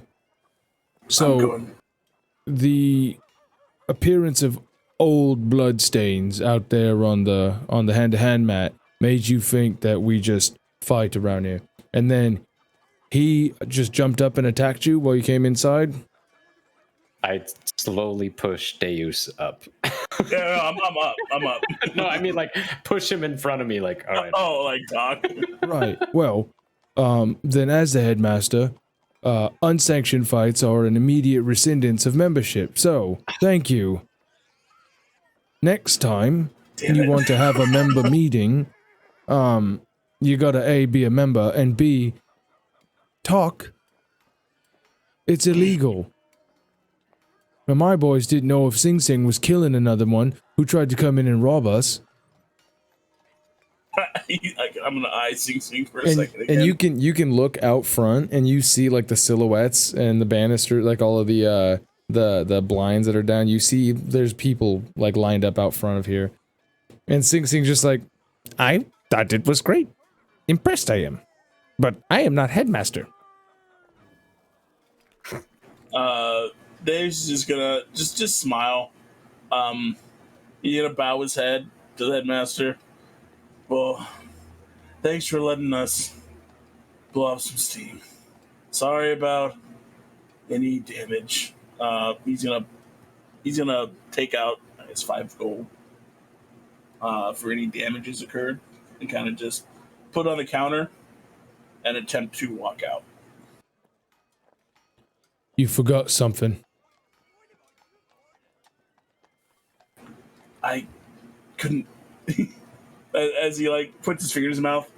Did you find it? No. Like a tooth. He goes, "You gold here. I don't want it." Thanks. Takes the gold back. Mercenary training. This isn't pay me and you can fight inside of my store. Right. But thanks. Could we still come back for legit training if we pay? If you get the fuck out of here, when the guards come, because they will be coming soon, they're always eyeing us. If you're not here, and I don't have to explain myself to anybody, then yeah, sure, you can come back and ask. Like a regular person. He's gonna eye Kaioken like let's go. Can I give you some gold for a quiver for javelins? Or Jesus fucking Christ. Okay, he looks back and he takes a fucking quiver, and you see it's a javelin quiver. It's just literally slung up. He just goes, take it and get the fuck out. Come on, man. Seriously. Okay, thank you so much. Jesus Christ. I had a great time. And you as you guys, all three of you guys are walking out, you hear him like whistle, and all of the members come in, and you hear him like, clean this place the fuck up. We got to get this tip-top shape. The gods can't know. And you hear the door shut, and there's just a whole bunch of shit as things are getting rearranged and moved and whatnot inside, and he's just like, fuck. So you guys are now outside of Pickett's. All right. So do we hide or just really get the fuck out of here quickly? I mean, I don't think anything wrong think that would be a good idea? I'm going through some things right now. And with that, right there, we're going to pull back and go right back down to Dockside, where we have the meeting of the minds. The two gentlemen, Therai and John. Boys, what would you guys like to do? So, where do you come from then, if you are new to town? Oh, I wouldn't say I'm new to town, per se. I know I've been here before. Honestly, I don't know when the fuck I've been here before. It's different. Has that always been there? Besides the point, I just got here myself. This morning, I think. Time is lost to me right now. Okay. Do you have anything to eat? I know a place we can get some meat, some food. Here is problem. Big rule of city is... how do you say this? Don't cause fights. That is reason why I tried to break it up. Well, why would you bother stopping a fight that has nothing to do with your own? Once you start meddling in it, then you're in the trouble. But if you don't meddle in it, you're not in the trouble at all. Because Dockside is not looked upon fondly already. Hey, Therai. Yeah. Give me a perception check as you're saying these things. John, you can too. Okay. Please, Dash, don't fuck me. Jesus. Hey. Okay, 13. so Therai, you see this. John, you don't. But you guys are like doing this thing. I can only assume that you guys are doing the thing that people do where they kind of like talk, but they're also like just looking around, as you guys are probably walking around aimlessly a little bit. I doubt you're standing in the middle of a blood pile as you're having like, oh, where do you come from? Blah, blah, blah, right? But Therai, you do notice about 3 people in black cloaks that you know to be Black Veil members that are standing off. They see you guys. They've been watching you guys as you guys were standing there in the blood pile, and you guys turn to walk, and you're slowly making your way up, and then you kind of like look over, you see them checking you, and they kind of do the up, and then they go to leave. Did you bring guest along with you? Did I bring a guest along? Look at me! What guest would I bring with me? A hooker? Probably, actually. But no guest. We should probably start moving. I feel like eyes are trying to... Rise. As he's saying that, John is like... Well, then let's get moving. After you. Yeah, Therai's gonna take him to the meat stand. Oh, okay, so you're gonna go meet the shouty man? Yeah. All right. So the shouty man is there, and well, it's a different one, not the same one that got healed, but he will the same basic dialect. You guys have played Skyrim. As you approach, and he goes, "Hello, wise man. Welcome back. Welcome to Mammoth." What is the other guy's name? The guy who got healed? Sven. Sven.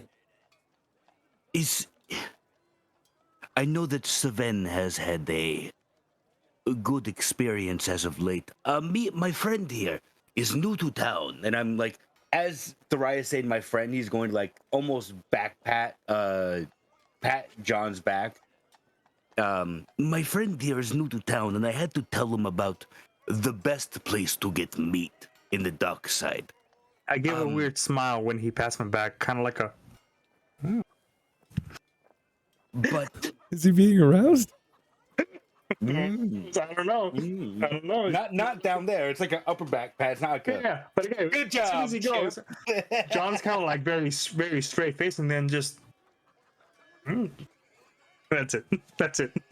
Oh my. That's awesome. But so you, my friend here is new to town, and I had to tell him about the best place to get meat in Dockside. But I know Saven did not mean to have...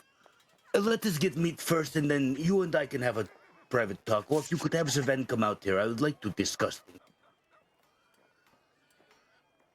well, you see, Sven has made himself scarce since your talks shown him that the open veneration of what he considers a healing messiah has caused one man to go unconscious, while 3 other men have beat him senseless. He's lying low for a little bit, just in case the long arm of the law comes around, as you know. Sorry, wise man, but it looks like you will have to make your dealings with me, but you were in fact correct. I am running the best meat shop in the area. So welcome, friend of the wise man. That's what he says. Okay, that's it. Order whatever you want. It is on me today. No. In that case. Therai takes his cloak off and starts putting the meat on him, and he's like, Eat, my child. Oh God. But he looks at you and goes, it is going to be 2 gold for a kebab, and you see this like big thick 2-inch by 2-inch cubes of meat. He goes, it is mammoth meat straight from Free Shad, the last human civilization in the north. Therai's gonna hand over his 4 gold. Nice. So then he takes and gives you guys 2 skewers with 5 chunks of meat each. Okay, John grabs and goes like, well, much obliged. Bottoms up, and just kind of like does that all the way down, and then just pulls it out. So 2 pounds of steak. Sword Yeah, swallows? he sword swallows 2 pounds of steak and just cleans it. Oh yeah, he's like, he goes, I've never seen this before. We're gonna get famous.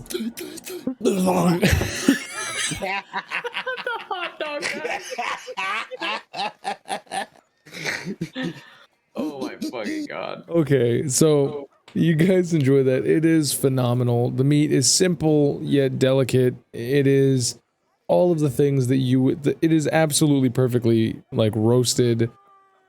It is buttery soft. By the time it even gets into John's esophagus, it's already basically turned into meat paste because of how soft it actually is. I do the if I remember, is the Homer like a that old Homer thing. He was like Oh yeah. Yeah, the donut coma. yeah. So are you guys gonna go anywhere else? Therai's gonna hand him 17 silver and go, make sure this gets to Saven. I know what I said was harsh, and I know that he takes things quite to heart. Seeing that stuff is going to hurt him.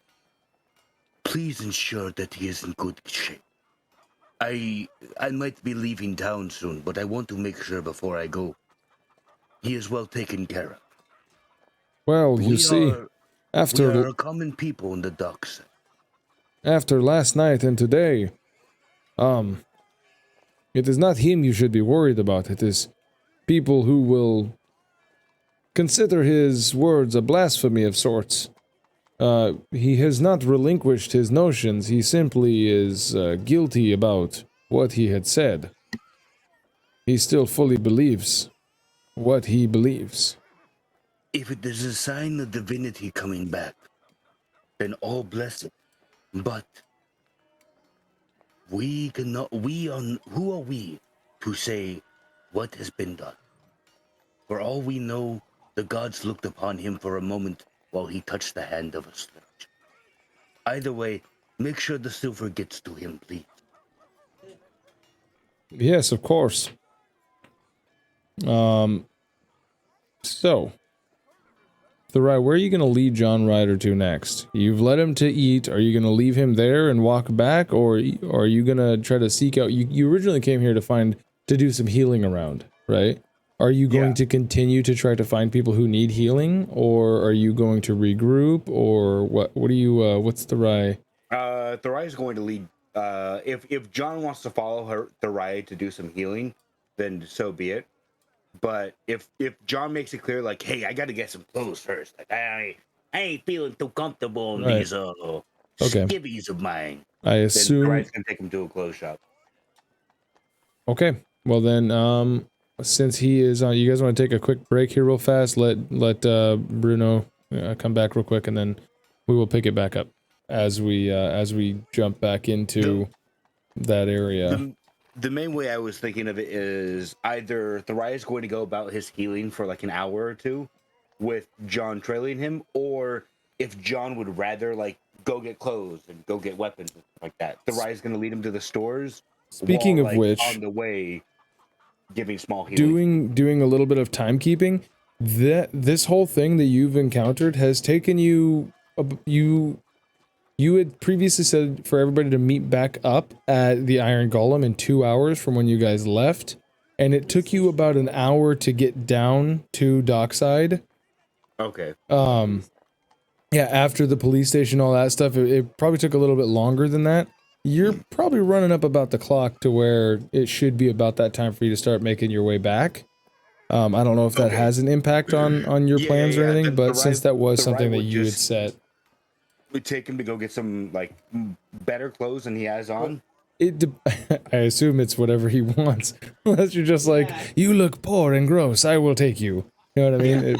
Follow me, disgusting old man. But I am also a disgusting old man. Yeah, do you know what Therai looks like? Because it's not Connor. Just remind me. Yeah, I was gonna say like, no, it's not Connor anymore. It's this. It's Connor 2.0, baby. Creature, right? Pretty much. This thing that you wouldn't introduce to your parents, I believe. Doomed to die. He's a red-skinned tiefling with like some whitish hair that's kind of flopped over to one side and cut short. Let me see if I can find. One eye is draconic, the other eye is red. He's got some piercings and some scars. He keeps his mouth kind of covered up mostly. I'm sending. I sent him the Gotcha. Hero Forge model. So that except the hammer is not like the hammer is kind of on his back, not in his hand. Yep. He's not going to be like, all right, time for some healing and some bludgeoning. just like the good old days. Although now I kind of want to play Therai as there's gold in them there heels. I get to be Olaf. So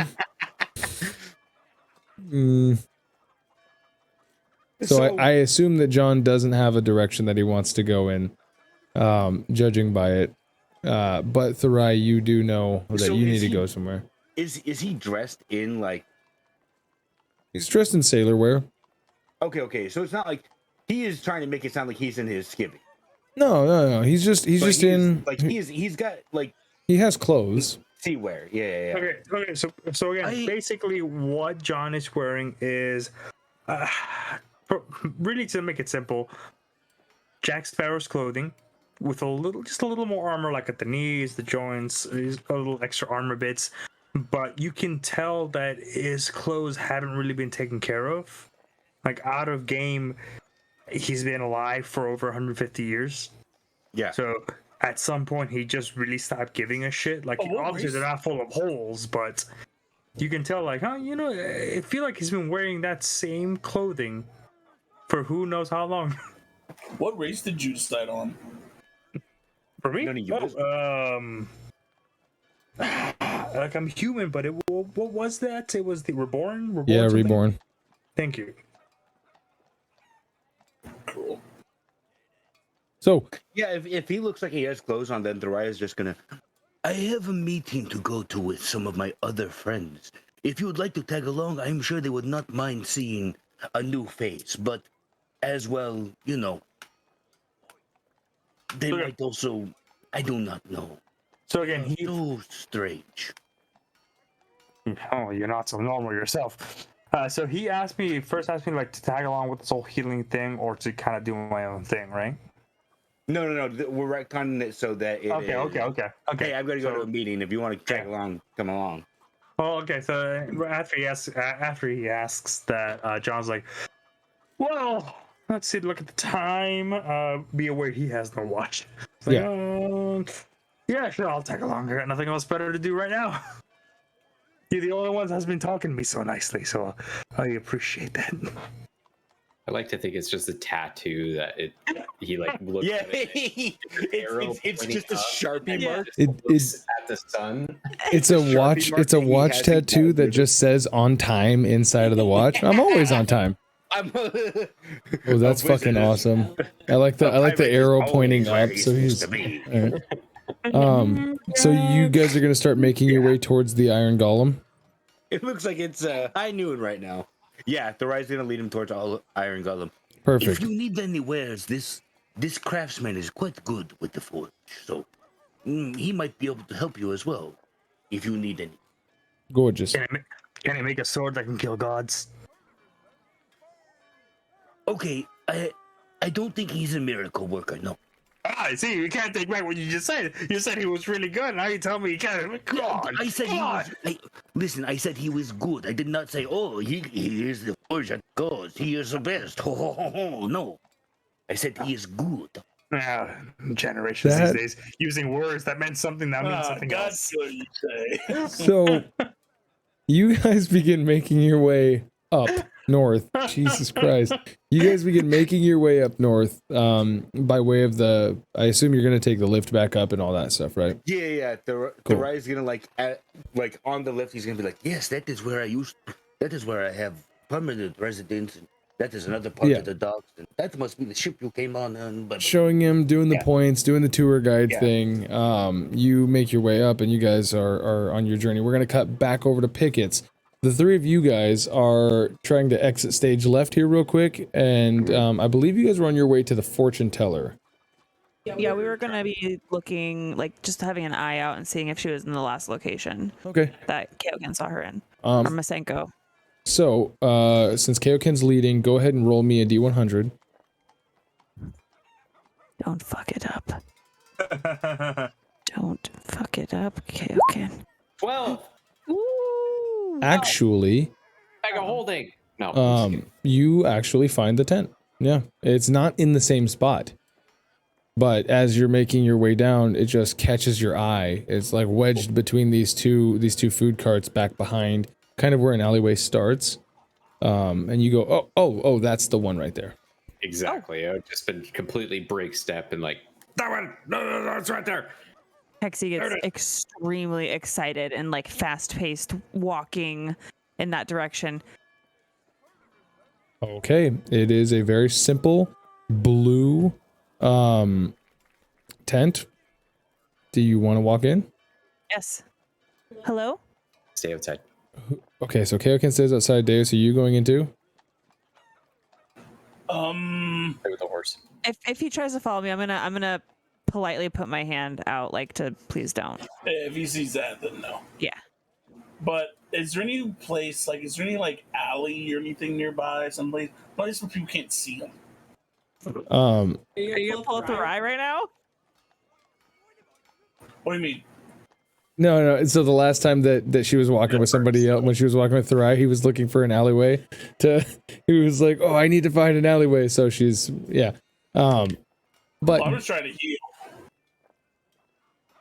Go ahead and give me an investigation check, because you guys are. That sounds so bad. You guys are in an alleyway.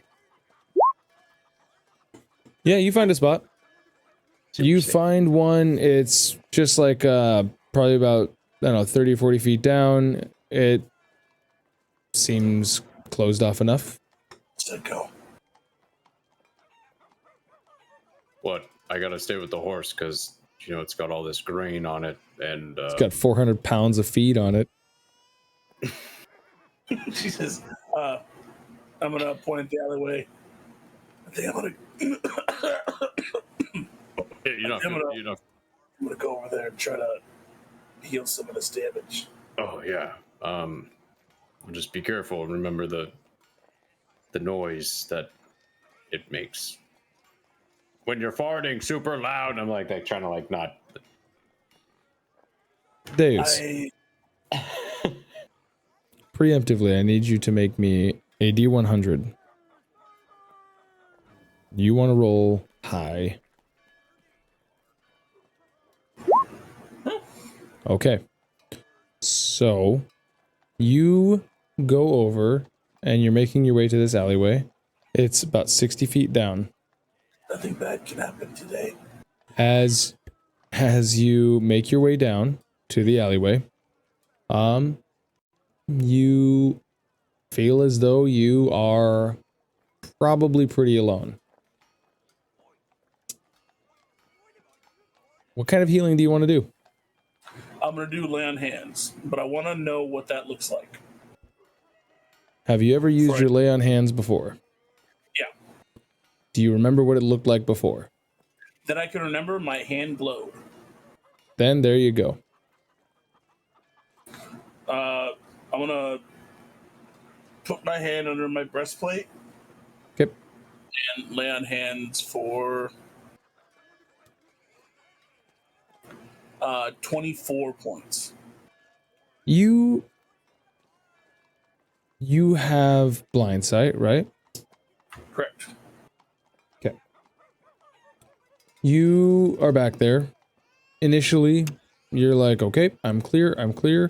You use that, and you feel within your blind sight somebody leave. You didn't notice them because they were still. You feel them leave your blind sight area. As you go to look back, you don't see anybody there. Okay. So my face, back to being pretty boy fresh. And on my body, most of my wounds are good. I'm not at 100, but I'm back in just. I'm comfortable. Good. I'm comfortable. Okay. What would you like to do? So that's gonna make him pause for a second as he kind of listens. He'd listen for a couple seconds to see if he heard like shouting. If he didn't hear anything, he'd walk back over to Kaioken. Make me a perception check. As this leaving your space left deeper into the alleyway.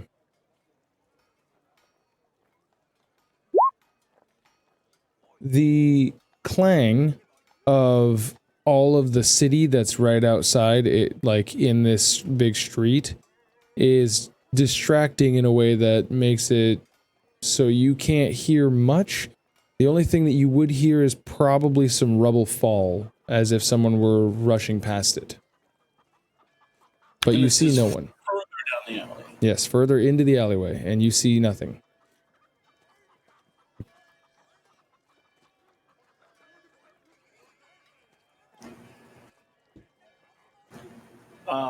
I kind of stare in that direction. Doing the predator Yautja stare. Yeah. I'm gonna put my hand on like the alley wall. Okay.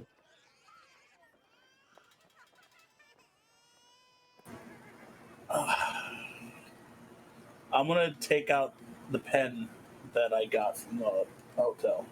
Okay. The fountain pen? Yeah. Start writing on the wall.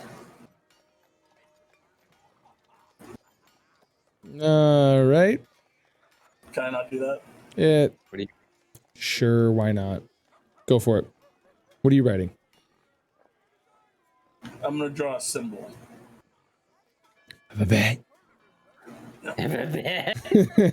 Alright. So you draw a symbol. Do you want to tell me what the symbol is, or is it like a mystery symbol? No, it's the symbol I posted on the 5th. Symbol that you posted on the 5th. Okay, I'll look at that in a minute. So you do that. Just kind of a crude version of that. Process in a movie. Never drawn anything before. So, are you're leaving now, or are you? And then I'm back to Kaioken. All right, you do that. He rejoins. I've just pinged a horse. Gotcha. Keksi. Well. Finally.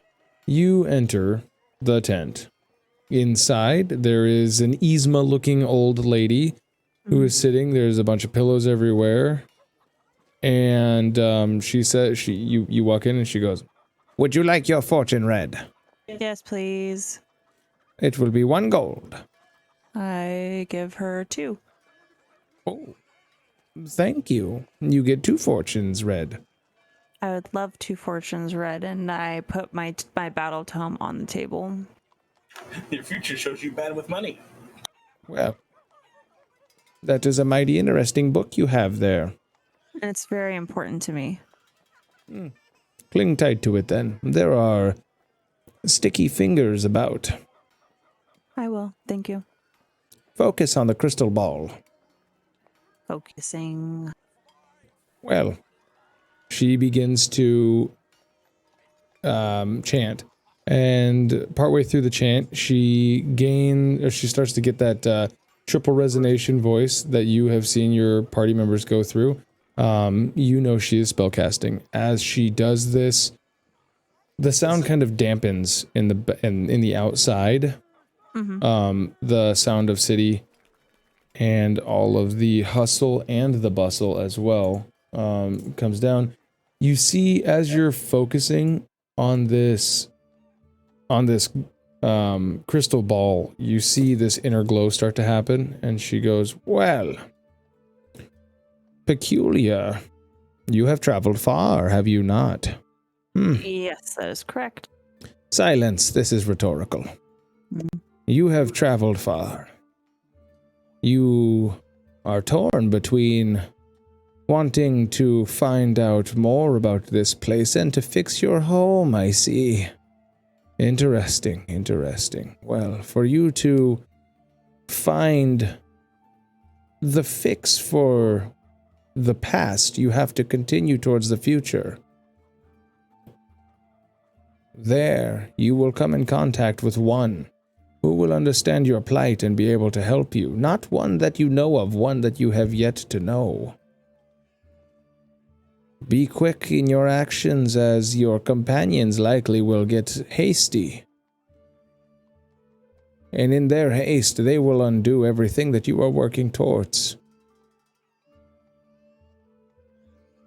Seek with the one who is of your ilk the answers of how to fix the problem that stems from the root of the flower of the sun. Can you repeat that last one for me?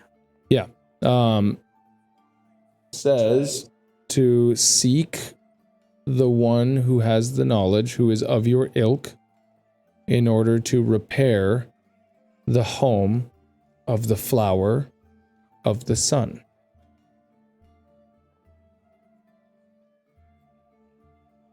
Additionally, your trust is not misplaced in those who you have placed it. But there is one who holds the other half of the germanium. Do not trust that one. Do with that what you will. I have given you a straightforward as the spirits have shown me. Is there any additional wisdom you seek? Yeah. I was wondering if you could enlighten me on any knowledge that you have on hags. You use a derogatory term for my sisters, I see. I don't mean any disrespect. It's the only term that I'm familiar with, and I'm only looking for knowledge. Well, you should know that the term satyr that is used here on this plane is also derogatory. What would be the polite or the correct name to use? You see, in the Fae, we do not hold many titles, do we? You just are what you are. So are you from the Fae, as I whisper, and I lean in close? I am from everywhere and nowhere all at once. I came in on a hot summer breeze, and I will leave on one as well. I put 5 more gold on the table. I see you wear the pendant of the general of the armies of the sun. Mm-hmm. Well, she bows her head to you. I have been here for many ages, young one. I mean you no disrespect by correcting you. But it is for fate to decide whether or not you will be the rightful owner of said pendant, or something far greater.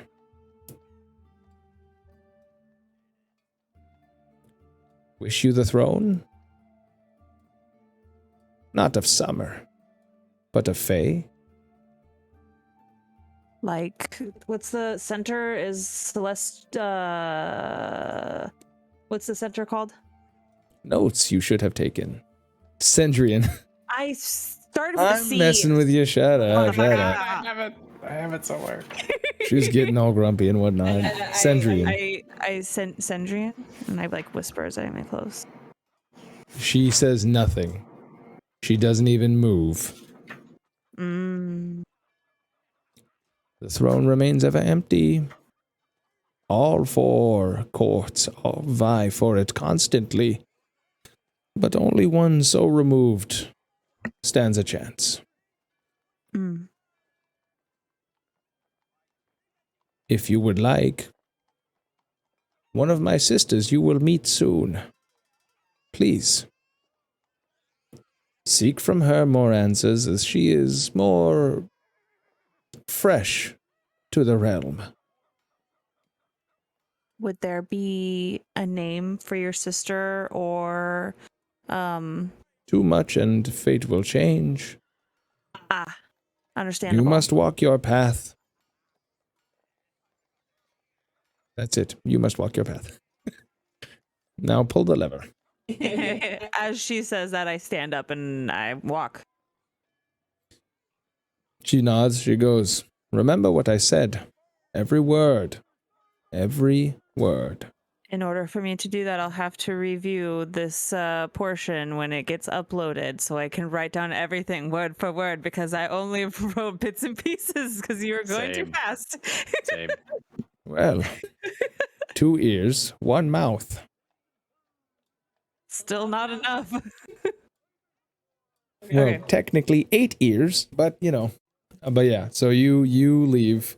You rejoin with everybody else, and for you guys, now would be about the time where I had told Therai that it was getting to be about half hour till. So for you guys, it would be like, let's call it like 11:30, maybe 12:30, I think, because you guys were talking about. Can I flex my timekeeping? I'm waiting for you to. Yeah. Okay, so at the end of the session before last, it was 11:30 at noon time. That was an approximation. So we started the session at 11:30 or noonish time. Gotcha. So when he said 2 hours, that would make it like right around 1 to meet up. So we can call it 12:30. Or what would be an hour and a half? Basically, you've got 30 minutes to meet up at the 2 hour mark that everybody agreed to. What would that be? You tell me, timekeeper. I would think we were already late. So if I'm telling you that it's a 30 minutes until the time, what would that time be? Then it would be we are either 30 minutes about to be there on time, or we are already late by 30 minutes. Not late by 30 minutes. You have 30 minutes to get to where you're at. So you tell me, what time is that? I'm confused. Can someone help me? I'm telling you to tell me what time it is. Like right now, right now, I think it's either 12:30 if the fight wasn't that long at Pickett's. Okay. Of course, it happens right now. Because I'll tell you what, 6 rounds of combat is only 36 seconds, for what that's worth. Yeah, but it's been Boy. Is it just me? No, I hear you. Okay. No, it's not. It's Okay. not you. I know. Yeah, I his know he camera's can hear the frozen. rest of us, I He can't drank too even much see dark his eyes. juice. but yeah, he drank too much dark juice. I know he. I know. I know. Oh God, that is so bad. Bing, bang, gang, gang, bong. We just have to. Oh God. Oh God, it just went into focus. Holy shit. Okay. I like that it came into focus and he's Please, just disconnect. Just hang up and come back in. change the region, It was back. It was. Crying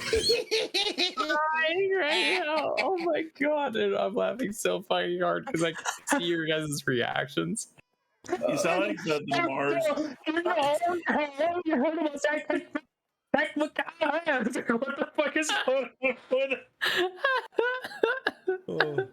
That was fucking awesome. God. So this is what I'm asking, right? I don't remember.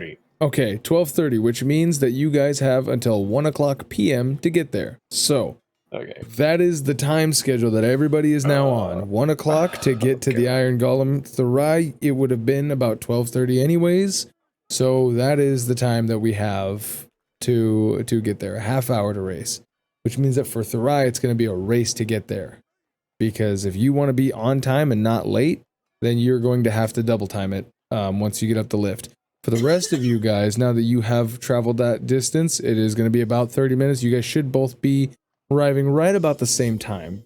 Because you didn't travel the same time, but because you're closer, but you did more shit than just going down, breaking up a fight, and walking to eat a quick bite of meat.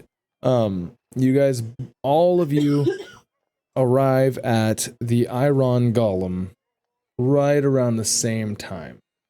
So, you guys reconvene, and Therai has a new friend. As you all kind of literally imagine, if you want to, two roads that converge. They're on one, you're on the other, and you guys kind of, oh, hey. 100 feet away from the Iron Golem. At this point, I do a double take with within the I'm assuming we're in a circle or we stand off to the side of the road. I do this double, triple, quadruple take John, oh my god, John! And I go in and shake his hand Viking style, grab him by the forearm. I'm very startled just by his reaction. And Would he recognize as John? He looks about the same, about 40 or 50. Just a little older. So Kaioken also looks just a little older. It looks like he's using Rogaine now. Okay, so he comes at me, and same thing. John would kind of do that, kind of what? The kind of goes at me. I'm like, oh my god, it's you!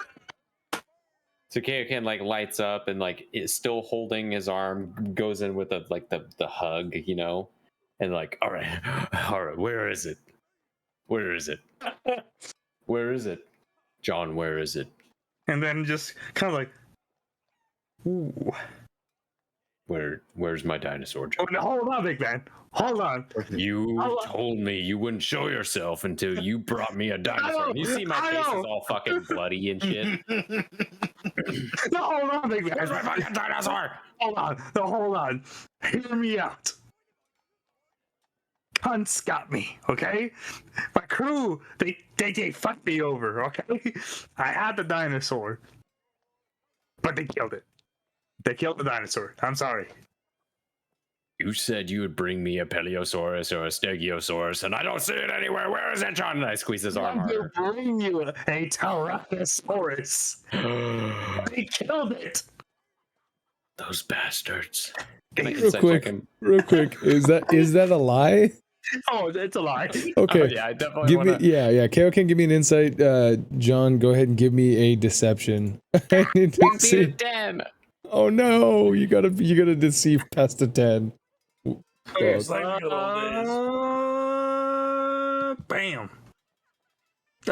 Deception, not persuasion. Oh, deception. Yeah. Oh, that's the one. How bad can it be? Hey! 9. You know he's bullshitting you. You know John Ryder so fucking well. Yes. You know his tell. I squeeze his arm and just start shaking him like just jostling his body. Like, where's my fucking dinosaur? Okay, that's in 150 years. I forgot. Also, they're really not that easy to come across. Well, now that I got you, you're not going anywhere till you get me a dinosaur. For what it's worth, they would have been easier had you not have blown up the shack that was the entranceway for going down. So technically true. No, the fucking shack to go down to the the Jurassic Jaunt. Technically true.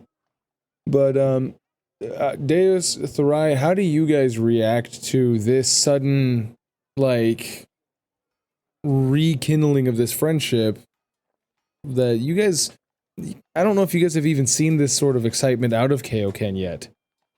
This has been completely like out of character for what you guys have seen. Oh yeah, and he calls him Kaioken.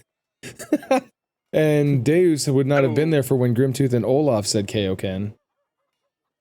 Therai is a bit surprised at the formal use of Kaioken and not Masenko, because that's what the party introduced him as, and then Therai only found out about Kaioken once they got to the Wizard Tower. Right. So Therai is I think Therai is realizing like, oh, this isn't from this life. This is from previous experience. Yeah, you just kind of.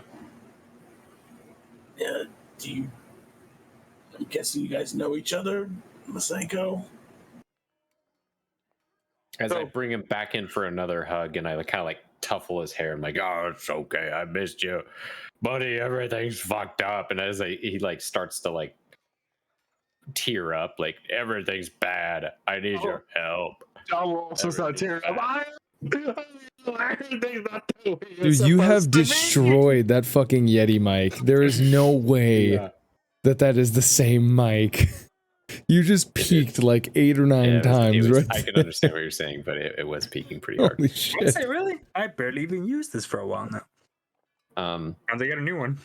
But yeah, so we do this thing where we're like, everything sucks, and we're acting like old I people. need your help. We need to find the rest of the breakers.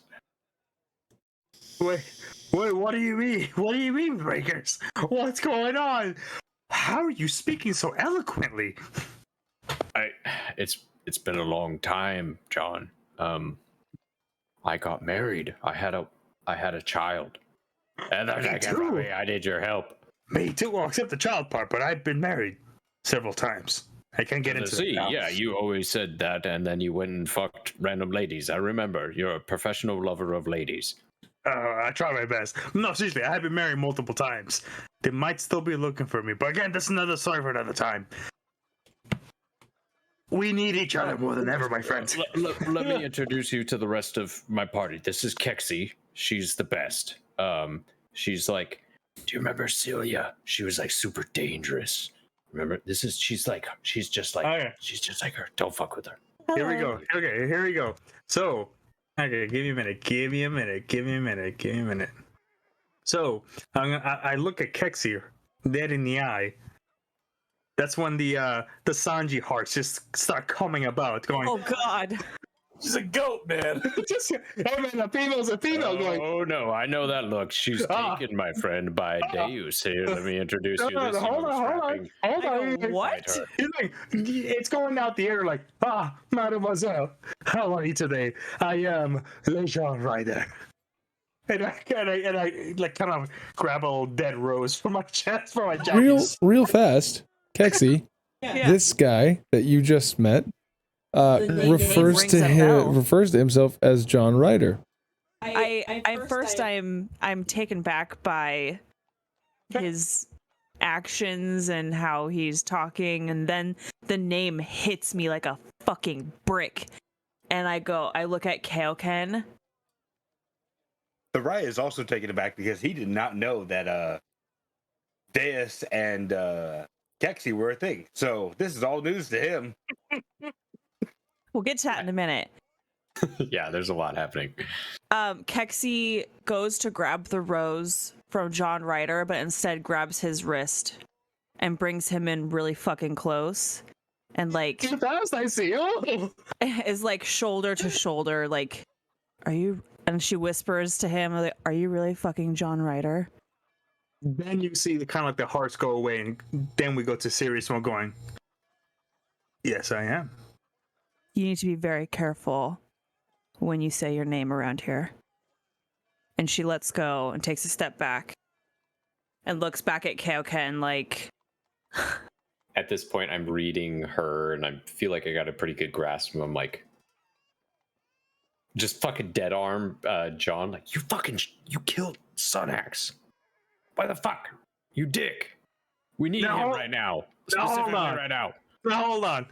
If it's of any consolation, and I kind of just pull away jacket, just lay bare my chest, and a shit ton of scars all over. Like, if it's ever any consolation, he did this to me, and this one, and then this one too, and then starts about to take off his pants. Like, Keksi looks at Therai, Keksi's like looking at Therai, like, "Are you gonna handle him and like maybe lead us somewhere safer?" Yeah, because you guys are standing in the middle of the street with your fucking cart and 2 horses. I think we have business with the Iron Golem. Let us make way there.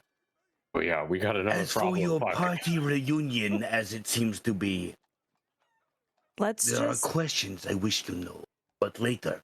We should get drinks and talk it all out. In private. For now, he should not say his name. Yeah, we need an alias. You know, by the way. Jan. John, who was that's too hard to say. Jan? Just Jan. Why not Ivan? It's a good name for pirate. Hey, Deus. Yeah. What's going on in your head? What is this? This is. He just kind of listening to this. He just kind of mounts his horse and then just kind of puts his. Yeah. He's just listening. Staring down at us, just like finger tapping. Because your entire relationship, he's been calling himself Masenko. Turns out his name's apparently Kaioken. He's not gonna press it, but he's definitely gonna bring it up later. Yeah, and then this because I think you were there when the Loxodon talked about how John Ryder killed the dude that's on the horse statue down below by the beach. So if what they're saying is true, this is the guy. And Kaioken is Kaioken. Even though we've known him as Maseko, like, we still call him Kaioken because we're dumb. Yeah. He's taking note of all this to bring up later, not right now. So in the street. So that being said, Therai is like, "Oh, we should go." So I assume you guys kind of like all like, "Oh yeah, that's right. We actually have something that we need to do," and you guys are going to make it over to the Iron Golem. Uh-oh. So you are gonna say inside the Iron Golem. No, so actually, I have all of these like events labeled. I have the introduction of John Ryder is Ride or Die. Nice. I have Therai's thing is the Healer and the Heretic. And then cool names. Now we are at what is called Dwarf and the Golem. So as you guys approach the Iron Golem, there is a rather stout man who is kind of, if you guys remember, this shop looks like a smithy if it were turned into a building. So it's a big dome half circle building that has all of the forging stuff in the back. It's all like kind of out of shot because it almost looks like an igloo that comes up. And then in this archway there is one single storefront bench, and you guys don't actually get to enter into this place. You approach it almost like a Dick's, you know what I mean? Like any of those restaurants where you walk up and then like you tell them what you want and then they go back and they do it. And there is a stout man who has no hair on the front, and there's this red horseshoe which has grown into his beard, which goes down long and braids. He has several goose egg welts all over his face. His right arm is in a makeshift splint up past the fingers. It's made out of steel and like cheesecloth that's been wrapped in like twine and shit. And he's just welcome to the Iron Golem. Is this Jeremy? What do you remember Jeremy being? I thought he was just like clean cut, human, brown hair, white skin. Yep. Like brown. Like I was thinking he was. That's exactly like Captain America. That is exactly what you remember Jeremy Jordan looking like. Holy shit. Does the front of the shop look in duress, like where there was like? Looks completely clean. Okay. He goes, what can I do for you? I hold out my ticket. We have some pickups for some inventory we purchased last night. Did you say last night? As he's like swaying, he goes, do you need some water or like? No, everything's fine. Let me see your tickets, sir. Or hand it over. Does everybody hand over their tickets? I believe it was Deus, Kaioken, and Keksi. You guys all had something made? Everyone except me. When Keksi hands hers over, she's going to say, where's Jeremy? And hand her ticket. As he takes your ticket, he goes, what are you talking about? I am Jeremy. Jeremy Jordan, at your service. I'm the owner of this here shop. You don't look familiar. And he looks at the tickets and goes, these tickets don't look like any of my work. What? Do you have any other employees? Do I have can I do an insight check? Go ahead and do an insight check. Come on, natural 20. Oh, 11. Everything that he's about to say, you think is completely true. Okay. As he goes, no, it's just me. I'm open from sunup to sundown. Why do you ask? Does he look like any of the dwarves that we saw last night? What do you remember the dwarves being described as? Small guys. Stout, bushy, long beards. Yep. Interesting. Covered in rubble. I don't remember you giving me a description on each of them. Oh, I remember you saying that there was 4 of them, though. Right. So, you guys remember these sort of white, like, puffy cloud beards. They all look like they're kind of ashen and gray. These dwarves, they look like they were covered in, like, dust because they were so gray as they were out there doing their stuff. This guy is kind of pasty skinned, except for like heat, like tanning from like certain spots, which would be conducive with like the forge lifestyle. As he's like, well, no, I've not been doing. Give me 1 sec here. This guy does not look like those guys. Kaioken, you would know this isn't a dwarf. This is just a human. He just looks kind of like a dwarf, but he's not a dwarf. As he turns back around and you hear he goes kind of out of sight around the side and he goes, what in the fuck is this? And he comes back up with these 3 like bins. Each has your guys' stuff. And he like slams it on the countertop and he goes, that fucking rat bastard. He's like, look, I'm gonna level with you here.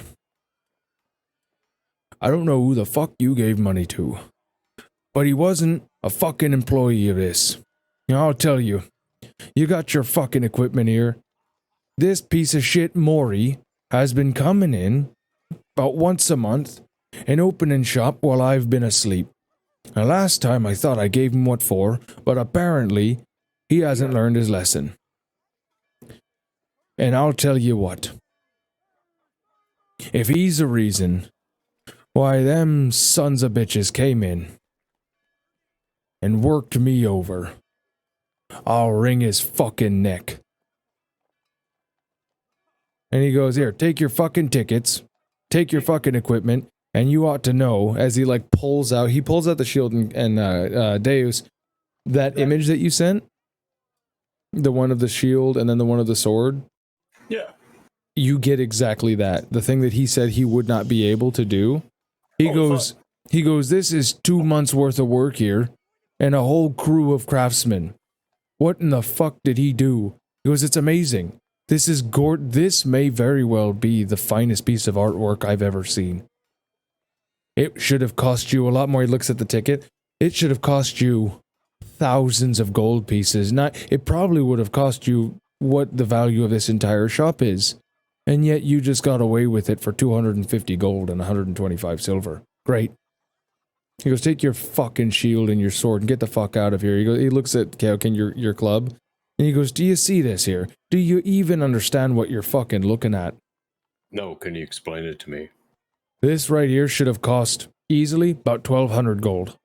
Oh. And you look, as you get it back, he did exactly what he said. He took the bone and he kind of shaved off the meat. But you have this bone that has been hollowed out and it's been filled with like lead on the inside to make it heavier. The lead has been attached with these multiple flanges all the way through. So it almost looks like a mace, like a flanged mace. But if it were inserted into a bone and the clipping is just shitty. You know what I mean? It's got some spike work on it, but it's it is a brutal fucking club. This is my aesthetic. He goes, and then he brings out actually quite gently the little great axe, that Keksi had provided, and he goes, darling, I'm gonna tell you this once and only once. This is the work of some of the most delicate hands I've ever seen.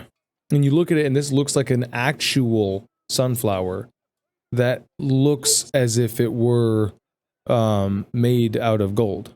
Like you can see like the individual striations of like the leaf petals and every individual like seed bump on the middle. It actually kind of cups out on the side, so you have like this blade, and then there's like a cup of the sunflower. And as it shifts into your hand, it actually kind of opens up and relaxes. It almost looks as if it has like some slight hinge work to it to make it look like it's alive. What? And he's like, this ought to be in a museum. And this piece of shit gave it to you for 75 gold. Oh, here. And there's a little baggie, and he drops it, and inside is 4 gold coins because you gave him 5. Just in case one. Yeah. Did all that with 1 gold? Yeah. And he goes, this is more than I've ever seen.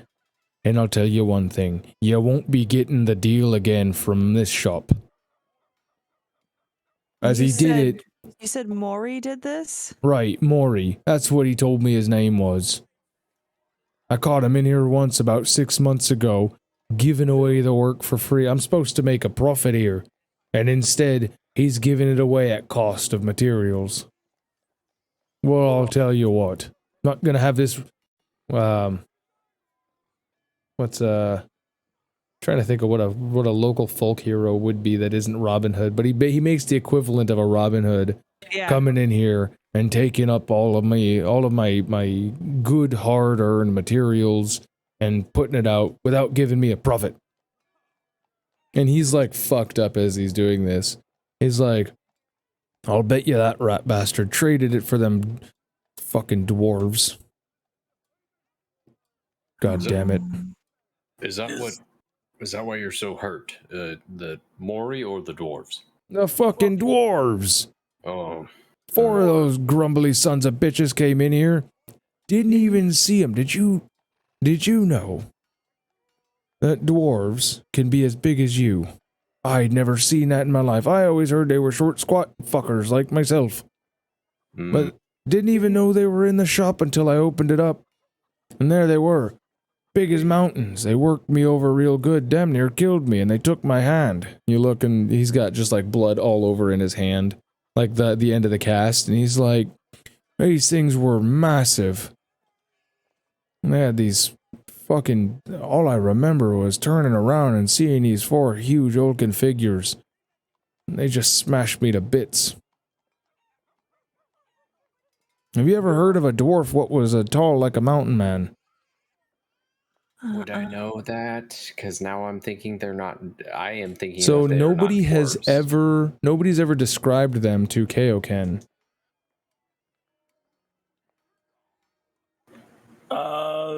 Yeah, I wouldn't have described them, no. Kaioken, he has this look on his face like, that's not right. Like, he's got this, like, mountain man, that doesn't sound right. Can't does anybody want to does anybody want to recall what these dwarves looked like? I would like to, yes. I mean, the only ones I remember are the ones trying to get me to go to the moon. Are these the same ones? No, those were gnomes. You're just racist. I haven't seen them.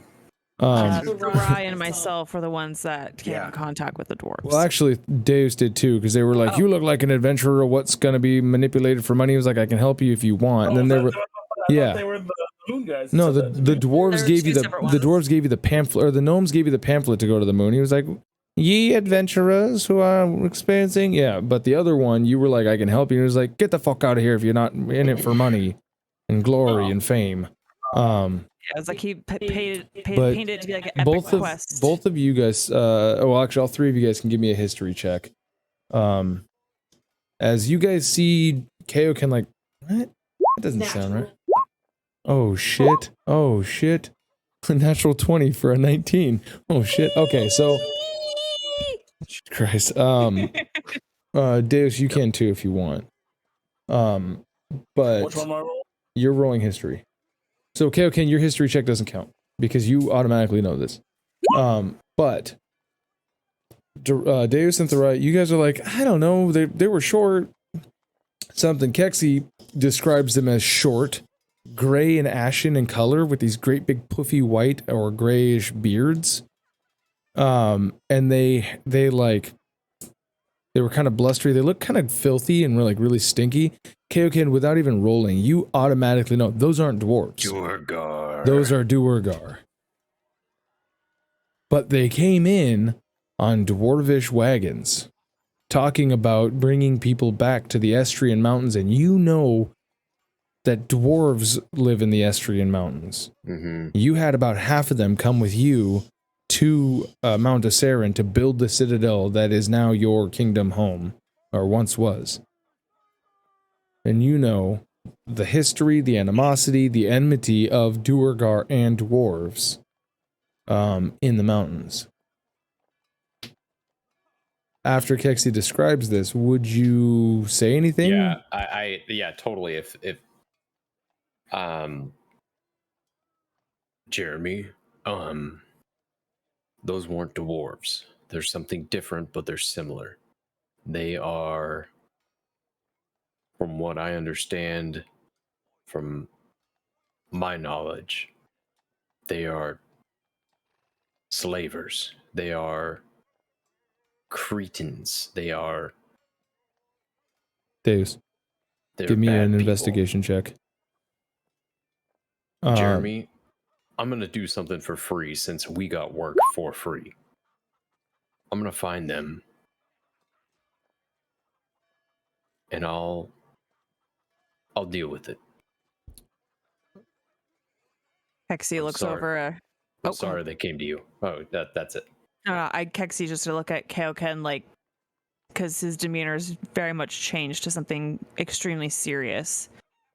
And coming to the realization that she already agreed to walk alongside and whatever he wanted to do, she's gonna offer up help as well.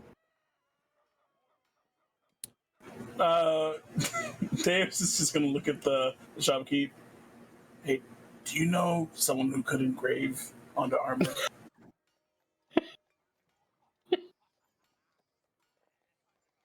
The 6 months. He pulls up his fucking bandaged broken arm. So real fast. Did you said Duergar out loud, right? Yeah. He goes, "The fuck is a Durgar?" He goes, Duergar, like they Duergar. Dookie-agar. Okay. Dookie-agar, so you're telling me what attacked me wasn't dwarves? Sort of, but they're like think of like the bad the baddest family of dwarves, and they've been neglected from the good dwarves. And these dwarves operate in subterfuge, and they have magical tendencies. Magic. That's why you couldn't see them, and that's how they got bigger. They're very dangerous. You're also lucky you are not a slave being used as a sex toy. So, high five. Well, you know, they've been asking people for about the last week now to be taken, or to be going back to the Estrian Mountains for adventure. Deus, in your shield, as you're looking at this and you're like, ooh, I want to get it engraved. No.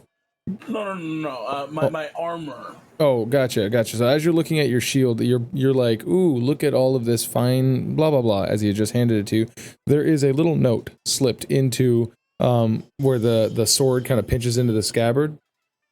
You pull it out and you open it and you go to read it, and it just says consider this. Sorry.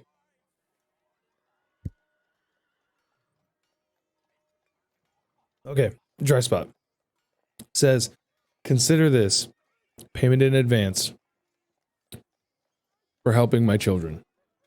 And then it's signed Mori, Mori.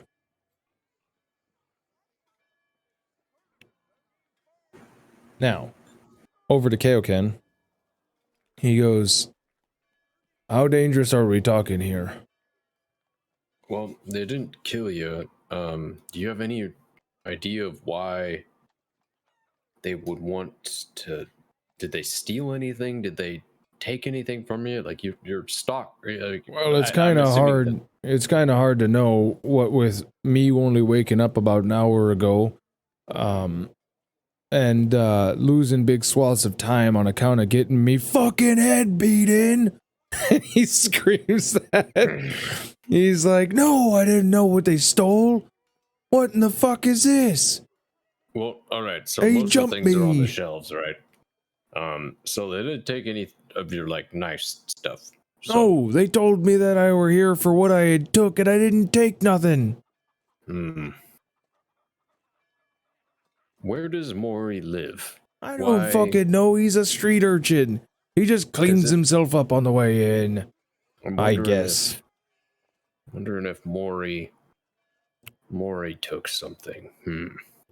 Well, they were talking about Mithril. I've never even seen Mithril with my own eyes. Keksi looks at Therai, like, start to sweat a little. The Key and Peele. By the way, so you guys are here, right? And it's kind of serendipitous, because as you're here, he starts screaming and freaking out. And you guys are like, he goes, well, it's a good thing I already called the fucking, there they are, and guards come over. As he's detective presence. It's actually not detective presence. It's actually just a couple of just regular ass guards. They approach and they're like, hi, how's it going? You look pretty worked over there. And he's like, oh, it took you fucking long enough. I got a breaking and entering, and then I got an assault in the streets by 4 people, what apparently are not even dwarves. The guards are like, they're not dwarves? The dwarves came and attacked you? It's like, they're not fucking dwarves. As he's like screaming this. And he's like, I was just told by this man here that they're not fucking dwarves. They're kind of dwarves. They're Dookie Agar. Like, I don't even know what that is. And they're like, Dookie Agar. Sounds exotic enough. They're probably dwarves. He's like, no, you're not listening. They worked me over. They told me that they took my mithril, or that I took their mithril, and they broke my fucking hand. This is me hammer hand. And the guard's like, oh, man. And then they're going to kind of like look over at you guys, and they're going to... You see one going like, Rock Mountain Man, Tiefling. They go, excuse me, are you a knight? And they point over at Deus. He just kind of has his shield in front of his face. Like, excuse me, sir. Ken like puts his hand, like lowers it. Are you a knight? No. Right. No, he's kind of like a day. So we've got like 3 reports. You guys with the cleric are supposed to go to investigator presence, and also blind man and plate mail looks like a knight to me, holding a very knight looking kite shield and a knight looking sword inside of it. We're gonna need you guys to come with, and you, Mr. Pirate Man, sailor man. Well, you're grouped in until further notice. Let's go. And Jeremy behind the counter goes, "What the fuck are you gonna do about me handing me shop?" And they're like, "There'll be more people to show up." Right. Before we have to go away, I'm gonna put 30 gold on the counter for him. You just, what the fuck is this for? I don't know. We just feel bad. Yeah, we feel real bad. Oh, you feel guilty for stealing me work. Oh, that's great. No, sure. No, you need to just hire Maury. He does great work. Bye. Okay, hold on. Can I quickly walk up to the man, going like, "My friend, come here." Jeremy, the shopkeep owner. Yeah. He just kind of leans in. What do you want? Like, you and I both know, mate. You're not gonna get much out of this. You and I both know we're all just gonna walk off. You're not gonna get a goddamn cent from them. So just take the winnings that you have right now and make the best of it. The winnings. That's I'm out. Say, okay, look at me. Do I look fucking eloquent? You look like a homeless crazy person. Exactly. And a homeless crazy person. Don't you mess with me. What? He's just, what in the fuck is happening today? You guys have, matter of fact, hey, Kaioken, make me a wisdom saving throw. Not on yourself, but this has to be for, and then we're going to subtract like 6. Because he needs to, minus, yeah, all right. So a 7. Jeremy Jordan's like, he's about to start going through a fucking like mental breakdown because nothing is making sense to him. And you see him, he's like getting wide-eyed and sweaty. He's like, he starts like getting all fidgety. He just takes the gold and just swipes it on his side of the counter and he goes, "Get the fuck away from me. What in the hell is happening here? Get out of here." He just, you see him, he actually, so this big archway, right? You see him, he takes and he, from behind the counter, puts up this big wall. It's basically like a pre-built, almost looks like a fence that fits into the gap. And it just says closed across the front. And you just hear him like hammering nails into it. As the guards are like, "Well, seems like you guys are doing the Lord's work today.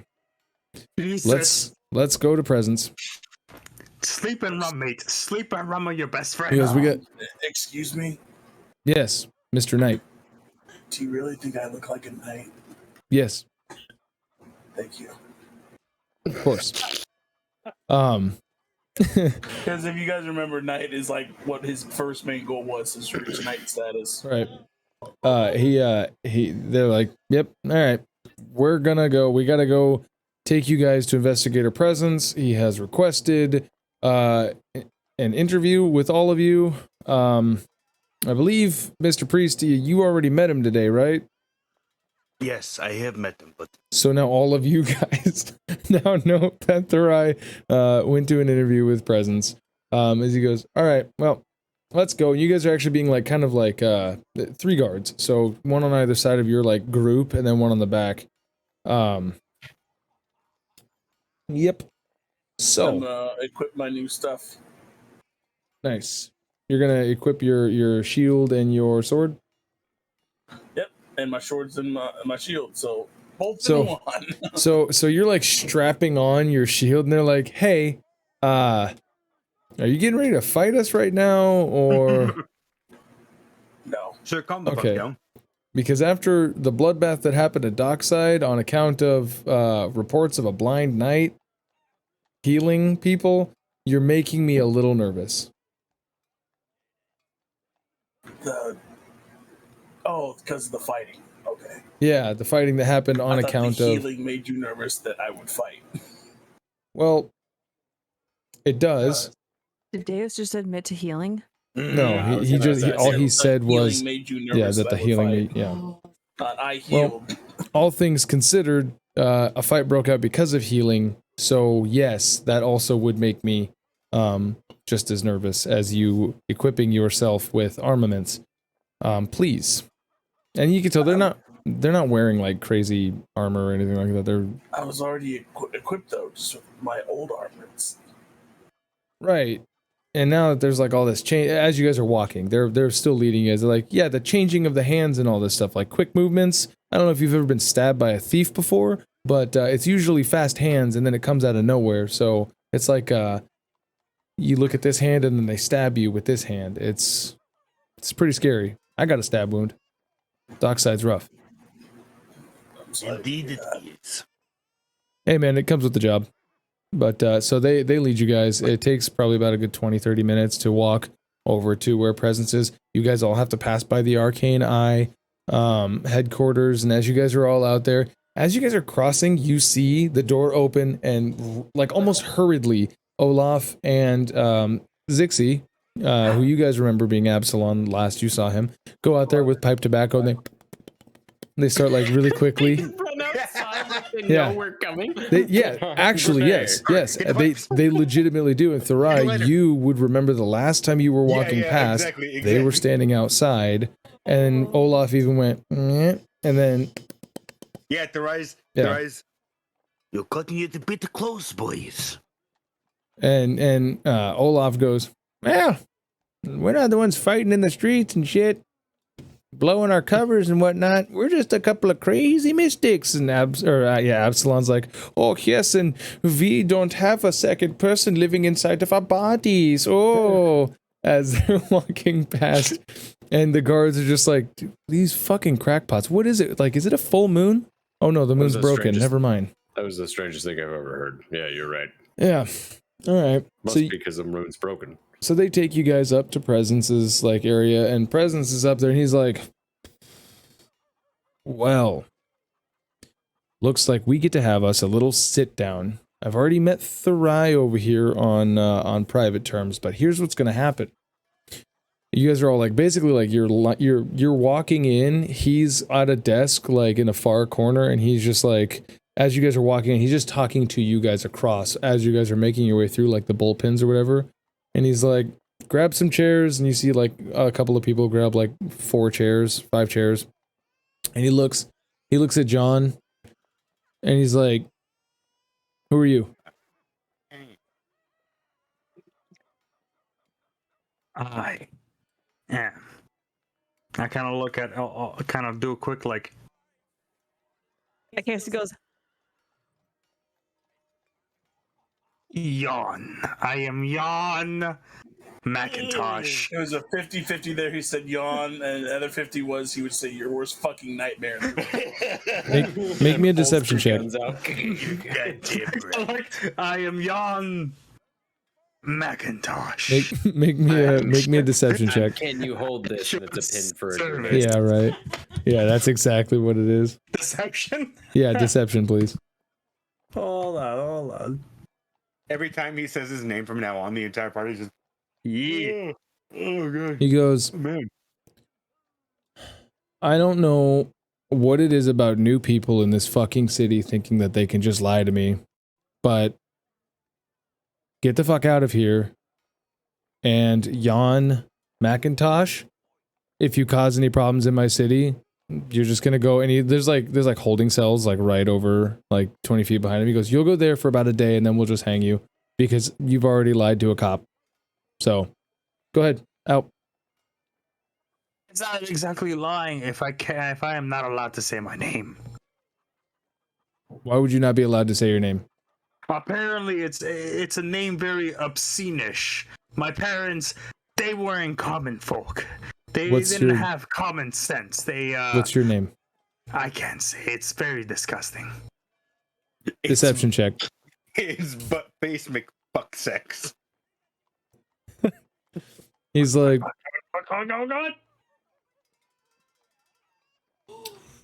It's not rolling to roll 20. What is it? 20? I'll tell you what. He goes, okay, you know what? I don't want to know. But Thank you, very kind. But you were traveling with these, and he looks over, he was with them, and they were like, yeah, he was standing next to him. They were like, that doesn't mean he's with them. He's like, where's the fucking robot? And they were like, we didn't see a robot, we just saw this guy. He was like, get out, go, get out of here. Jesus Christ, go back to your own fucking precinct. God damn it. It's like, you idiots in the fucking agriculture. So those guards leave, and he sits you guys down. He goes, okay, here's what we're gonna do. I'm gonna take each of you, sans Therai, into the private room over here. We're gonna have a chat.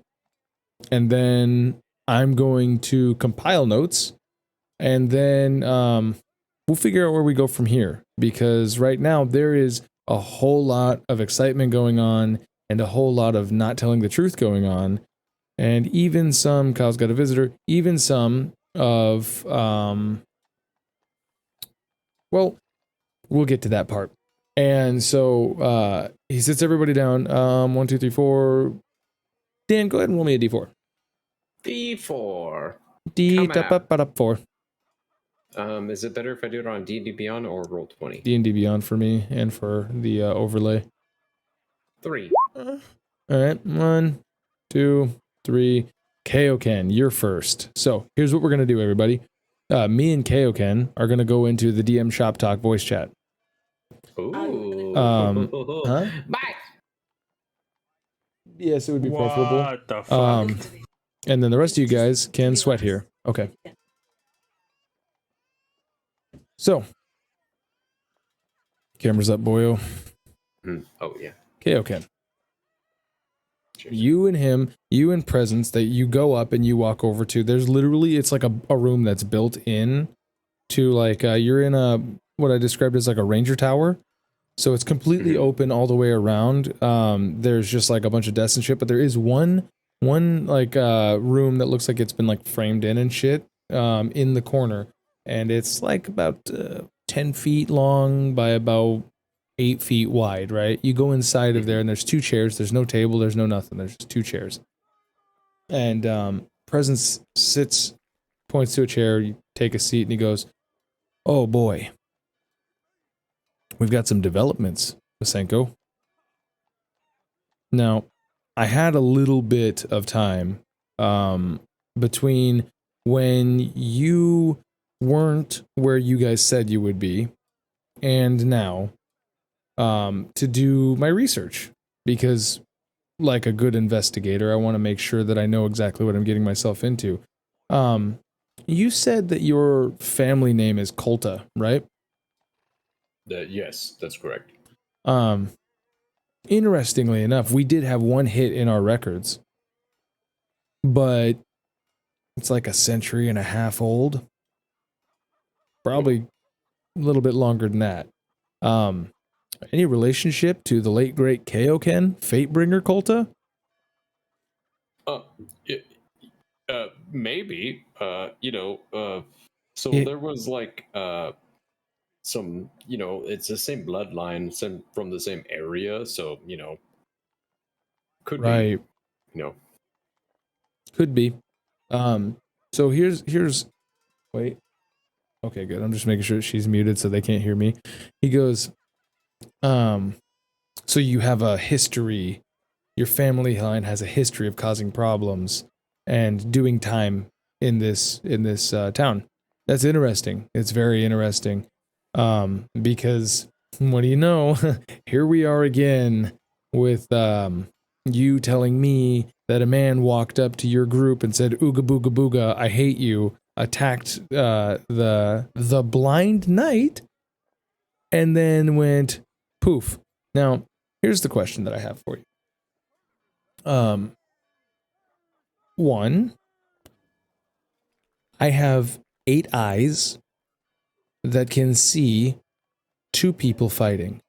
and one of those two people goes away. Do you remember what direction he went away? No, he was there 1 second, and then there was like a slight mist for where he left, and then he wasn't there. Like it was like we saw an after image of him, like a like a, it was very strange. Okay, so there was a scary after image that was there. Interesting. Roll me a deception check. Okay. I'm trying to I know. Think of how with a spell effect would work. He just face stepped. He face stepped, so it's kind of different. Yeah. Oh yeah, 17. Right. He looks at you and he goes, interesting. And you see him write it down. And he goes, cool. I do have more information to compile. So we went to the dockside, and we did not feel safe in the accommodations that our guide Therai had presented for us. Right. Because we were, we had some stuff on our persons, and we had to share rooms with other people. Anyways, we didn't feel safe, so we decided to go somewhere else. And then after we went somewhere else, my friend Deus wanted to go pray about the things that had happened that night about being attacked. And as I was waiting outside of the church, the common grounds area, I described it on the place. I don't know what it's called. Yeah. But we saw the assailant that we saw the night before. And his now being he talked to me one-on-one, and he was a red-haired. I give him the description. You give him the description of Quinn? Of Quinn. Because he was an Autumn Eldrin. I just want to make sure you're telling him he was an Autumn Eldrin. So yeah, I got super confused with Kyle's description of so he looks like a cleric. He's wearing this armor. Yeah. You know what I mean? It was vague and non-committal, but he was an Autumn Eldrin. He looks like the picture of an Autumn Eldrin. Okay. Yeah. And so I give him that description, and I tell him, he told me that Deus had done wrong by him and was coming to take something from him, and that if I interfered, there would be bloodshed. And I told him that I could not stand by and watch my friend get hurt. So then he spoke with Deus. Oh no, it's happening again. Okay, well, I at least have some note taking to catch up on, and hopefully he gets back in here. Let's see. Is it better? Maybe it's better. Maybe it's not. I don't know. It says you're in here. Well, Deus had done wrong by him to stay out of it. Said, "Oh, can you?" Yes, there we go. All I was just trying to say is that that I told him that there was if I interfered, there would be bloodshed, and that there wasn't interference because there was no bloodshed because he wanted something from him. Okay. And then we went and stayed at the Adamantine Anvil. I'm trying to be honest. Right. He goes mostly. Perfect. Okay. So the previous image that we had created that was drafted by the priest, which was dark-haired, dark-skinned man, that actually is completely false. He looks like an Autumn Eldrin. It was very late, and we'd been on the road for some time. Yeah, we got here in a haste. And the lamplight plays an illusion with red, making it look dark and black. Yeah, of course. Yeah. Right. Yes. Yes. Okay. Perfect. Well, I think so you guys went to the adamantine anvil. Now, in itself is not illegal. It would have been great to have gotten an update. You know, you literally have to pass by this place to get from Dockside East to the adamantine anvil. Yeah. You know, just so that way, if you guys were to, I don't know, get murdered by this Quinn, in the adamantine anvil, it would look really weird and suspicious when I was told. But thank you for letting me know that your family is important. That's pretty interesting. Hey, question. Have you ever witnessed Deus doing any miracle performing? Not in this town. No. But you have seen him perform restorative miracles. I mean, he's just kind of like a breath of fresh air, you know, like he's as like I have bruises all over my face, like, you know, we got never mind. We traveled a long time ago, and I mean a while ago. We came from the west, right? And yeah, he no, not in this town. Nope, I was trailing. But you have seen him do it, just not in this town. Yes. Okay, that is all I needed to hear. Has seen Deus perform Damn it. Healing miracles. Hey, look, bud. I'm gonna level with you, man. Your friend, it's not looking good for him. He's involved in two separate, very not okay reports that we have.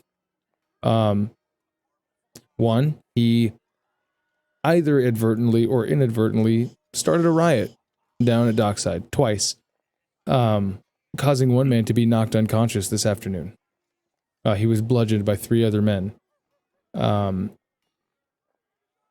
I've never seen magic happen myself. I've been told that it still technically exists, but what I won't tolerate at all is I won't tolerate people creating civil unrest. And your friend just lackadaisically doing whatever he wants, causing a man to literally be hurt to the point where we don't know if he's going to make it. I won't. You guys will have to leave if this sort of thing progresses further. What about if there's some sort of way we can help Karan as a collective through a means of an act or... So here's the thing. One single act caused one man to go to literally start a cult. There's about 6 or 8 people here who are actively searching for a blind knight. So a knight...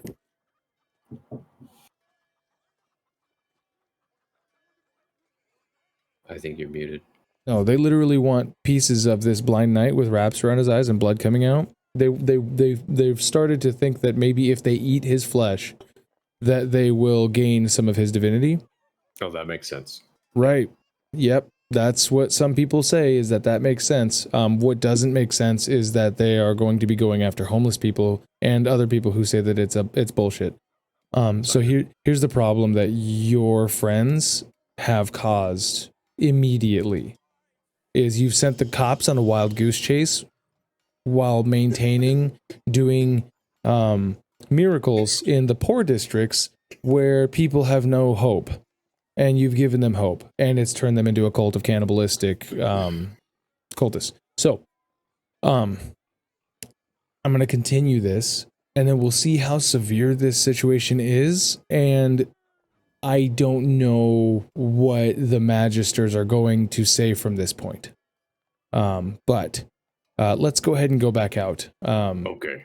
I would recommend keeping it quiet, so that way at the very least I can do a thorough enough job without more lies like coming into the mix, okay? Thanks, bud. And so he's gonna stand up and open the door and see you back to your seat with a bunch of other people, and we'll go back in there. Okay, so next up is going to be I only got 2 people left, right? So let's see. Kyle, roll me a d4 in D&D Beyond if you could. You're a 2 and a 4. And Amanda is a 1 and a 3. All right. Keksi. Keksi. He goes. Yeah, we have to go into a separate. So yeah, investigator presence goes into goes to the rest of the bullpen and goes, excuse me, Miss Satyr lady, would you please? And then sits Kaioken down. And we're gonna go, if you could look over into DM Shop Talk on the left, you can, this one right here. Yep, you can click on that and we'll go over there. So, he brings you in. It's a little tiny room. There's like a single candle. It's 10 feet by like 8 feet, right?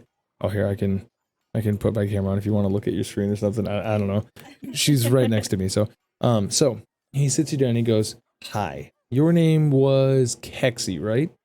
Correct. Right. Keksi, no last name. So, you told me, that the perpetrator's name was Quinn, the assailant, right? Yes. Okay. How did you know his name was Quinn? He said his name was Quinn. He did. When did he say that? And do you remember anything else that he said? I can't quite remember exactly what point in the conversation he said his name. There was a lot of commotion going on because he was aggressive, especially towards me. What was your other question? I'm sorry. So what else did he say exactly other than my name is Quinn? He wanted Deus to go with him. Interesting. Okay. So if I'm compiling this correctly, then what I'm getting is that he walked up to your group. He said, "Ooga booga booga, I hate you. My name is Quinn. Deus, go with me." And then he attacked, and then he disappeared. No. I believe his original intent was to have Deus leave with him. They have similar beliefs, and Deus did not want to go with him, or at least at one point they had similar beliefs. Deus did not want to go with him, and he became what is the word? Aggressive, yes. And attacked. No, he didn't attack right away. Interesting. So you actually hit on a good thing. So they had similar beliefs. Do you by chance know what the name of Deus's order was? Because the hammer that was retrieved from the crime scene had an insignia that looked like a bow that was also shaped like a moon, which matches the insignia of the emblem that Deus had when the guards arrived. He had it out. Do you know what his order is called? I'm sure it has a name, but I myself, I don't really believe in, like, gods. Yeah, I don't really need to know, like, personal opinion beliefs, but what I do need is facts. And so that's fine. If you don't remember the name of the order, that's okay. I'm certain that it will probably come up. Hey, so where did you guys go after we left you guys? We did go, okay, after you left after you left, I don't really know this town, so we went down to the docks. We were gonna go to where Therai lives. That place is disgusting. So we were gonna stay there. Like that wasn't gonna be a big deal. But then we heard about the other place up here where the nicer area is, and we stayed there. We paid for. I think we actually paid for two. We paid for one night, and then we paid for an additional night. Okay. And then what was that place called again? The Adamantium Anvil. Close enough. Yeah. Interesting. So you guys would have had to have passed by this area. Was there a reason why you guys didn't want to tell us that you were going to be changing locations, or was it?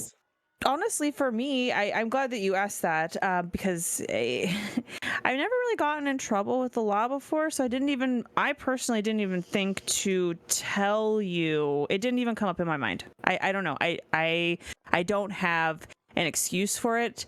I just know that it was not something that I was thinking about. Well, I appreciate your honesty.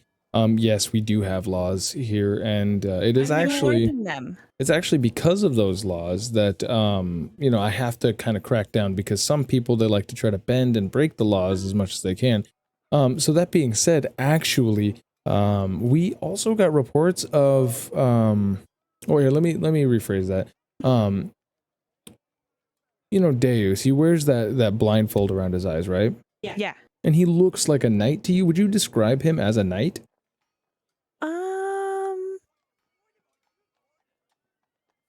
He has an insignia, like a plate mail on. I think that would be safe to say, especially for like a common folk. If they were to describe someone, that would probably be the easiest thing for them to say. Okay, so if I started getting reports about a blind knight who had a wrap around his eyes, this is hypothetically, right? Who had blood coming out of them, and out of game, that Deus constantly has like dried blood or blood coming off of his eyes constantly. Yeah. Okay, I don't remember. I didn't remember that detail. And he goes and he's like performing what the people of Dockside call miracles. Like that in itself isn't technically illegal, but what is illegal is that I got reports of a man being bludgeoned to death by 3 other men. Oh, nearly to death. He's hanging on by a thread, but we don't know if he's going to make it because that man said that he didn't share the beliefs that this blind knight was some sort of healing messiah come to save them.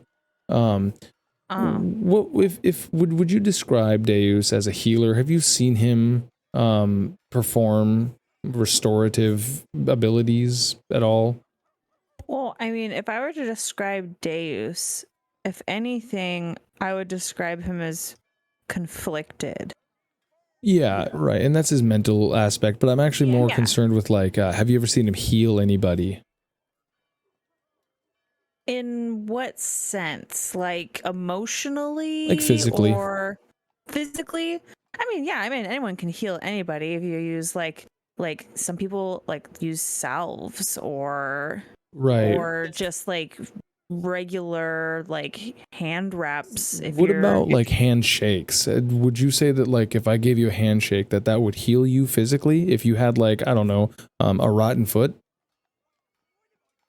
I mean, if you did it, I don't think so. No. Okay.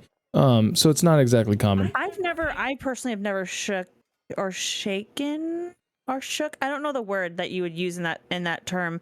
I've never shook his hand and was healed, if that's what you're asking. Okay. Have you ever seen him perform any sort of healing abilities or what some people call magic? Magic. I mean, possibly.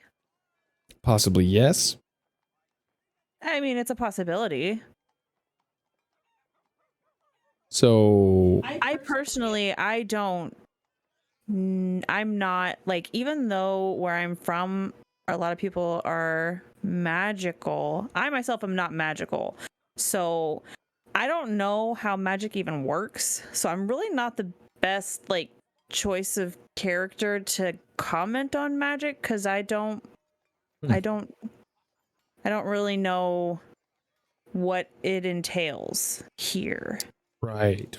So you would never have seen him healing somebody without using conventional means of healing somebody. Like, I don't know, for instance, if somebody was diseased, you would not say that he had performed a miracle. Here? Just in your entire time traveling with him. Would you say that you've ever seen him, I don't know, bringing people back from the dead, or doing things that are unexplained that would then cause somebody to go from being close to death to not? Yes. Okay. But I don't know if it was due to magic. Well, you know, some people think that technology that is sufficiently advanced is basically indecipherable from magic, so it makes sense to me. Yeah. All right, well, Keksi, thank you. I'm sorry that you're no longer in the magical world of wherever it is that you come from, but here, my job is to keep the peace, and so I would like to continue to do that by not having a group full of weirdos running around, getting into fights, and healing people and causing a weird uprising, like a civil war, that could potentially happen from showing people something that they can't explain, and thus have to interpret on their own. But thank you very much. I Yes. understand that you are extremely busy and you're in the middle of conducting a Investigation. Investigation, that's the word. But again, I'm new here and I've never been in a big, huge city like this. Can you just give me a quick rundown of what your laws are or expectations? So, laws are very simple. Things that would do harm to other people, whether advertent or inadvertent, is explicitly prohibited. Yes. Meaning that things like robbing people, things like hurting people physically, not okay. It is not in itself illegal to use magic. The status quo is that if it creates civil unrest, or if it creates what it has today, then we do not like that here, because we have a status quo that we try to maintain, that we've successfully maintained throughout the apocalypse, as it were, outside. You guys have come from outside. I assume you've seen what it's like out there. I don't want to invite that in here. How does your justice system work? So what happens is, I filed a report, and all of my findings, I send that to the Council of Magistrates, which lives just to the north. In their respective homes, they conclude a secret meeting for every single infraction that has happened in the city at whatever given time. I don't know. Then they respond with the orders and the sentences for those who have committed crimes. Some people of which we hold, most people we don't. We let them roam free in the city, do whatever they want until the orders come back. Then we seek those people out and we exact the sentence. The sentence ranges from everything from a slap on the wrist, like a fine, to jail time, to excommunication, to, of course, the hanging gallows that you will see over by the agriculture district. Yeah, I haven't been over that way yet. I think I might avoid it. I wouldn't. Actually, the agriculture district is a very lovely place. It's some of the oldest city that we have left, historically speaking. And it's also where you can find the HQ for the Black Veil. I don't know if you're familiar with them, but they have, they like to talk about how the flagrant misuse of magic is what caused us to be in this sort of, to use the term, apocalypse, and that they feel like suppressing those who would flagrantly use their magic for whatever whims that they get up to is not a good thing. And I tend to agree with them now after this. Oh, so you agree with the Black Veil? I am starting to sympathize with them. I don't know if I necessarily agree with their politics, because rumor has it that they do some very, very upsetting things. But oh, you have firsthand experience with them? I possibly witnessed things, yes. Interesting.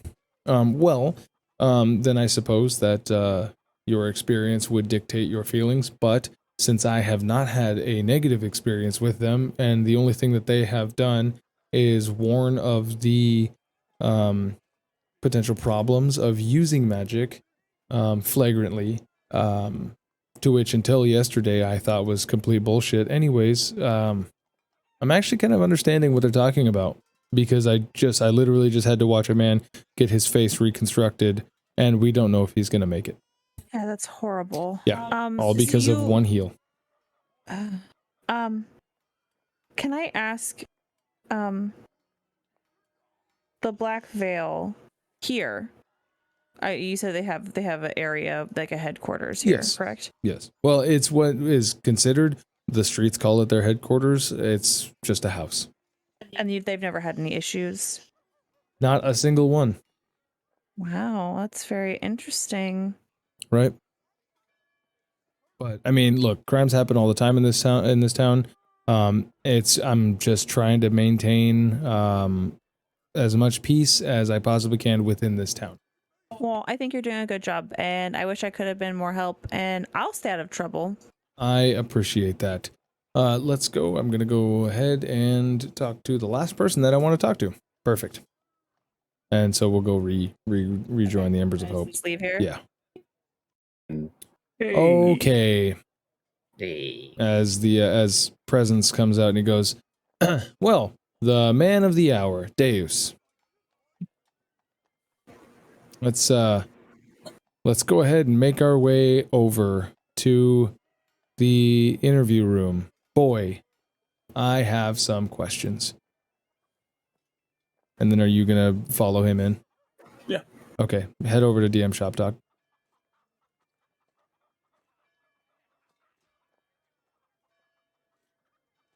Ooh. Actually, well, never mind. Oh, I was hoping my like he pays attention all the time. Okay. I said, wait, come back. I want him to come back. I want to come back. Please come back. Don't make me do the juggle. Okay. Actually, I just realized since you're the last one, we could just do this here. Since you're the last one before because all he's doing is compiling his stuff. Oh, okay. Unless you want to do it privately, it's up to you. He just had us do it like separately so we don't affect anyone else's story, just like a real investigation. I will expect everybody else to, shut the fuck up while we're doing this. But I kind of like the mystery of doing it by myself. Okay. Then let's go over to DM Shop Talk. It doesn't take much to convince me of that one. Hop over. Thanks, bud. I'll hear. He's gonna hear it on the fucking Bandies, leafies. Yeah. So, let's see here. Show me your face. You show me your face. All right. So he's going to walk you over to the interrogation room, and it's like 10 feet long by 8 feet wide. There's like a single candle inside. As you go inside, there's no windows, there's no nothing. There's two chairs sitting like, about 5 to 7 feet away from each other. And he gives you waves his hand over by the chair. Are you going to take a seat? Yeah. Yeah. And he goes, well, boy, have I got questions for you. You've been the subject of an assault, as well as, one thing at a time. Here's first of all, how is it that you can see anything at all? Are you physically using your eyes? He kind of just pulls up his hood, his eyes closed. I can feel my surroundings. You can feel your surroundings. Okay. Not for very far, but if you've known, there's been people in certain areas that have honed their senses to the point of a kind of a blind sense, like a blind fighting sense around themselves. Sure. That's interesting. So the reason I ask is because the tiefling described the perpetrator, named Quinn. and you corroborated it. So the question being is like, you told me you corroborated that his skin tone was darkish and that his hair color was darkish as well. I just want to make sure that that is exactly what you said he looked like. I don't remember saying that, but if someone said I did, it's not like I remember not saying it. Well, that's a very non-committal way, but I have it in my notes is that the tiefling Therai had said that he had darkish hair and darkish skin tone, and you said, yeah, that sounds like him. Okay, like I said, I don't remember saying it, but right. Okay. So I'm not saying I didn't say it. I'm not trying to. No. Of course not. I'm telling you that you said that. I just wanted to make sure that you were able to see skin tone and hair tone without seeing. I'm told things that I can remember. Oh. Just not the description of the person that attacked you. Okay, cool. Like, got you. What color is your hair? Can you tell? No. Interesting. Looks like it'll be a mystery forever. So, where did you go after the guards and I left? I might have went to go visit the local temple. Yes, I think that's what I did. You might have gone. Okay, so you said that after you left, you went to the temple. Is it the one just down the street over here? There's several around town. I just want to make sure that I know which one it is. What is it? Yeah, it would have been the one closest. Yes. All right. And while you were there, you just prayed and figured on your life, or what did you do while you were there?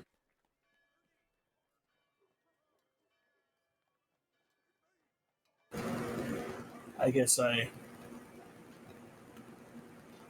found meaning. Found meaning.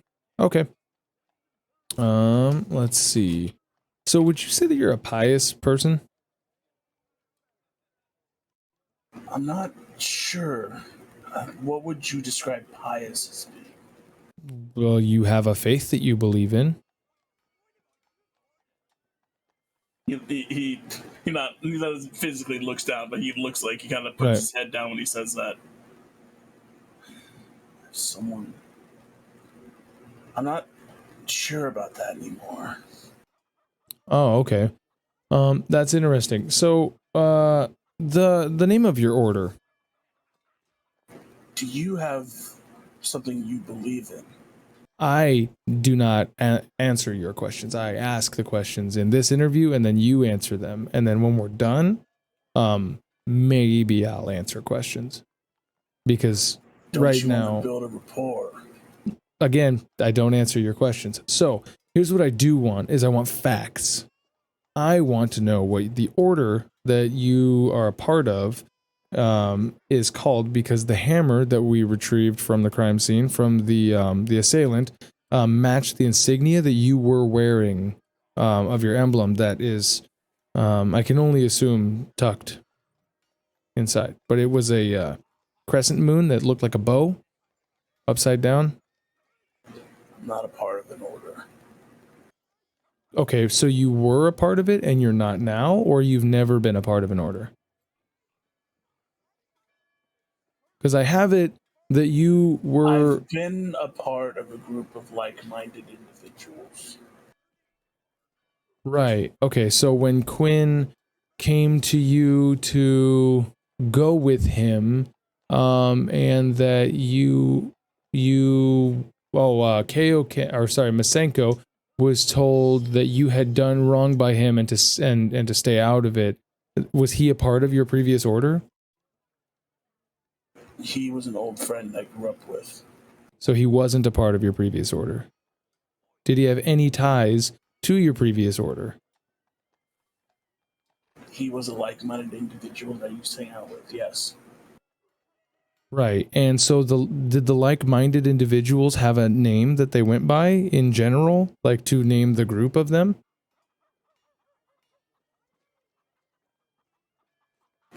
Yes. And that name was? I'm not allowed to say. You're not allowed to say. You were assaulted by a man who tried to kidnap you and coerce you to go with him somewhere, and you're going to protect him. That's very noble of you. I'm glad that you're inhibiting my job to keep my city safe. That's good. So have you ever had problems with other people like me? So while we are on the conversation of your nobility, have you ever performed? His hands are free, right? Yeah. Using his hand, he just starts just kind of fingering the desk, kind of like. There's no desk. Oh. It's just two chairs and a candle on the floor. Okay. Okay. He goes, so while we're on the subject of your nobility, have you ever performed miracles before? Mr. Noble Knight who is blind? I myself have only recently come to the conclusion that we're the miracles. Right. And you have never made any acts that would be restorative or healing in nature that were less than or that were more than mundane or even considered supernatural in nature. I've lived my life trying to heal others in nature. So you're not going to answer my questions. I am answering your questions. No, you are not. See, what you're doing is what con men do, where they answer vaguely enough to where it might be considered an answer, but is not a direct answer, so it could be interpreted either way. Now, what I'm doing is I'm doing my job in trying to maintain order and peace, and you are impeding that, which is against the law. Could it be that some things just aren't simple enough to break down into small categories? So answering a question with a question is also like what the con men do down in Dockside. I'm not answering it with a question. I'm answering it, just right. not in the way that you want. Like instead of saying yes or no, yes, you're saying would I want? The color is red. I'm saying the color is scarlet. So, please. There's not always just a yes or no to a question. Actually, it is. Life isn't that simple. There's not just Deus, Mr. Blind Knight, please, I'm asking you to cooperate with the investigations that I have going on. You are in my town. You are that to the best of my ability. Okay. Continue to impede this investigation right now by interrupting me and not answering my questions, and I will have to put you in jail. I've been up for nearly a day because there have been many reports surrounding possibly you and or your group of compatriots, and I am now about to enter my second shift here.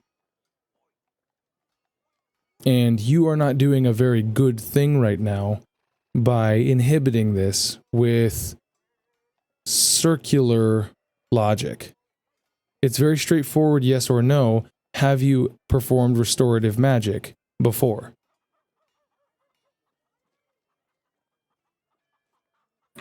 He looks like he's thinking hard about that. Yeah. Magic. Order. Power. Ability. I have healed others using a power that wasn't my own. Right. So divinely acquired? I used to think so. Okay. So you have used abilities that are supernatural in nature? He looks confused at that word. Supernatural. Mm-hmm. If you cut yourself on your arm, eventually it will heal over time, right? Now, if you use something that was more than natural, it would heal within seconds. If you use something that was supernatural, it would heal within seconds, right? Supernatural. You're not all there in the head, are you? Wasn't... Because I say a word and you repeat it, and then you stall for time, and then you ask me a question, and then I give you more information, and then you repeat what I say and stall for time. It seems no matter what I say, it makes you angry. I'm but not I will let you angry. know, I am. I've never been around people like you or people like this city or a city. I've never been this far east before. Right. I've never had to explain myself to people that weren't like me or like-minded. So, with your like-minded people, do you have a set of rules, or did you, when you were around these like-minded people, have a set of rules that you had to follow? Yes. Yeah, they're almost like laws. And so here we have a set of rules that we have to follow, and anybody that is within these city limits has to follow them. But as you can understand, there's a lot of people here. And so I am one of the many people appointed to make sure that people follow those laws. And disturbing the peace is a law that you potentially could have broken. And I think, if my eye is correct, that you understand that on a level, and that you don't want to be blamed for something that may or may not happen. Do you have a list of these rules? Yes, they were posted right by the front gate before you entered. Yes. Looks like he's thinking about it. Could any action lead to disturbing the peace if the right situation arises? Advertent, obvious actions? Yes. Like a butterfly effect, say. No. There's only so many degrees of separation before it becomes not the same thing. Well, just a question. I'm not answering your questions, but I already have, you see. So I've already stopped the flow. So now we've already gone off of this questions. So now we're going to go back onto this question. I've already been told by 2 of your other companions that you have performed restorative magic. So the fact that you are trying to dodge answering a simple yes or no tells me that they were not lying when they told me that you have done that.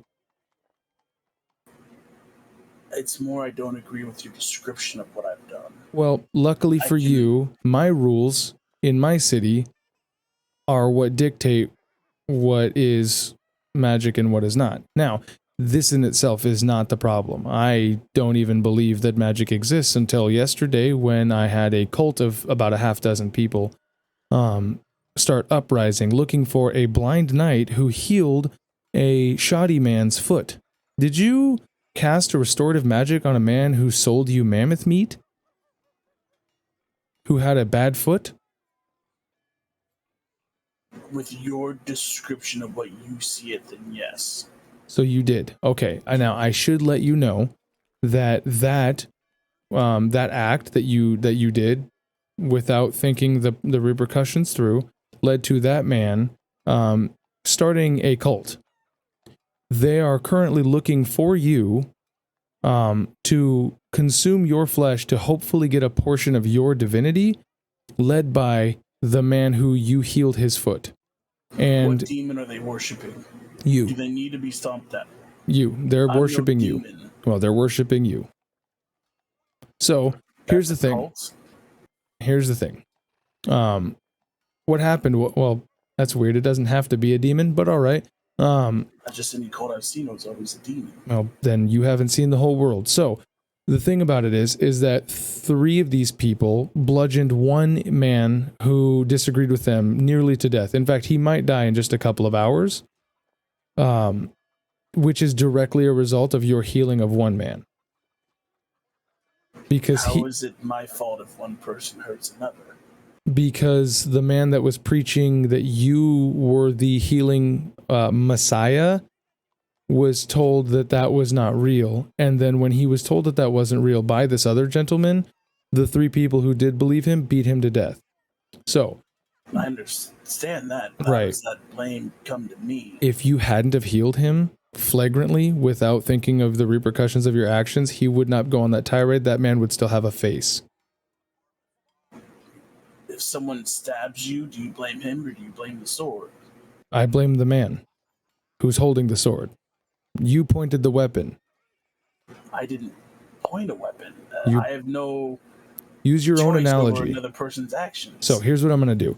Because you're being very difficult and not answering questions. I answered your question, but you're blaming me for something I feel I have no power over. Right, and because I'm the one who was officiated to run the laws in this city, I am the one whose opinion matters here, not yours. You're just the absolute. There's no arguing a case. You will have a chance to argue a case, yes. Assuming that you're willing to follow the laws that are in place in this interim. But unfortunately, I'm not done with all of my information finding. So, we were able to find your assailant. He gave himself up freely. His name was Quinn, the Autumn Eladrin, right?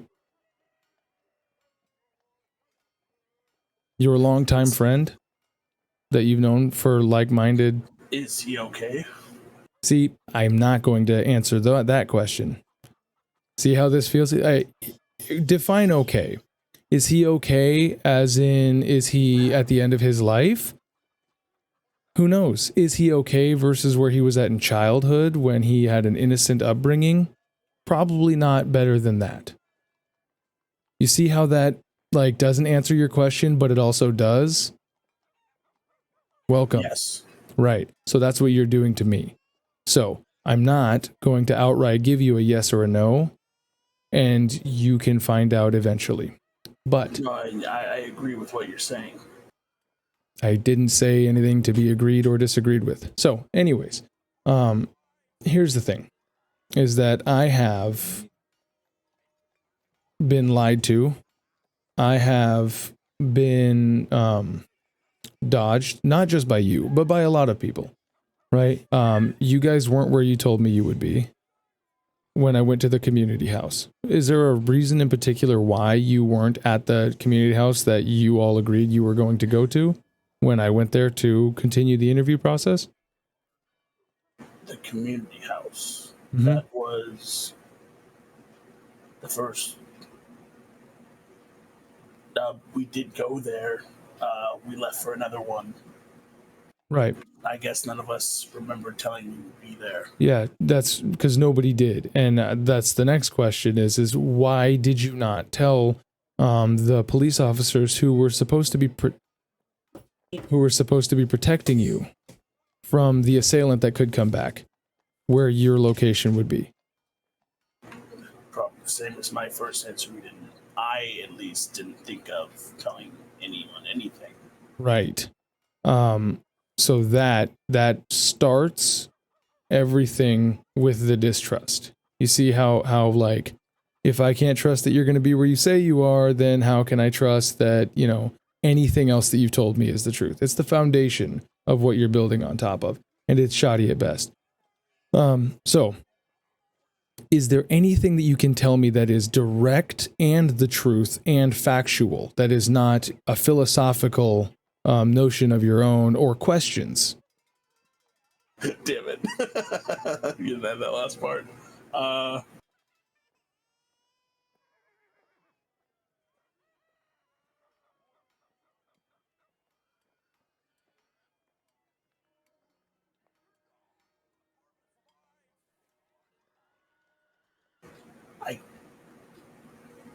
It sounds like that's a no.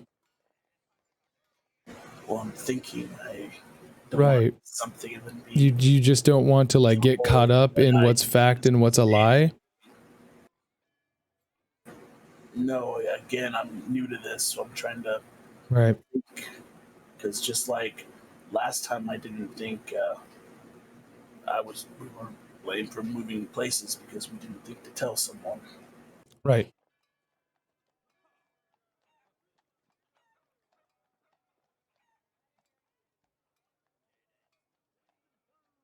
Well, if you would like, I have a room that you can stay in until you can think of something.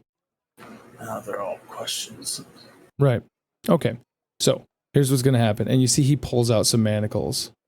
And he goes, you are going to be staying the night in the jail. Because you have done a lot of misleading and you have infuriated me beyond all belief. And fortunately for you, I have ran out of patience dealing with the lies of the priest and the lies of the knight. So, and he pulls out some manacles. He goes, please give me your hands and this will go a lot faster. It gives him his hands. He's going to lock manacles on your hands and he's going to help you up. He's going to go, we're going to go to the actual jail cells. And I don't want you to get anywhere else that I can't both protect you from cannibalistic cults who want to consume your flesh, or from you running around doing potentially alleged restorative magics on people. Because you know what's crazy is that even though you can't figure out how to define supernatural abilities that you might possibly have, I certainly can. Because I am a simple mundane person. So I know what more than mundane is. Now, and he's gonna he has your arm and he's gonna open up the door. And the last thing he wants to say before the door opens, I've never met anyone like you. Right. You confuse me as much as I seem to irritate you. And I'm also incredibly thorough as he opens up the door and walks out. So now let's go back over. So, as you guys are sitting there, you see Deus come out in manacles, being held by investigator presence. Mm-hmm. He comes around and he goes, Deus, is there anything else you would like to say to your friends before you go to the jailhouse? Where's the jailhouse? It is just to the north, a couple of blocks. That's where I'll be. Please make sure my horse follows you. I will try to carefully. He Your goes, horse is kind of weird. It doesn't listen to us. He goes, before you all go about your business, please ask yourself. Circular logic and trying to dodge questions, specifically ones regarding magic or magic-like abilities. How far does it get me, really? Now, what I would recommend is the same thing I recommended to the priest. Maybe you should go talk to the Black Veil fellas down there over by the agriculture district and find out their views on the flagrant use of magic. While you're there, do me a favor and keep an eye out for cannibalistic cultists, because allegedly, potentially, this gentleman may have very well started one. Thank you very much. You all are excused. You can visit Deus over here tomorrow, right around noon. How long are you going to keep him held? What's that? How long will we have to wait for Deus? I have no idea. It depends on how long it takes the magisters to figure out what is to be done here. But thank you for your time. If you want, you can walk with us. Just don't try anything at all. Otherwise, it will be much worse. Do you have So John raises his hand. Yes.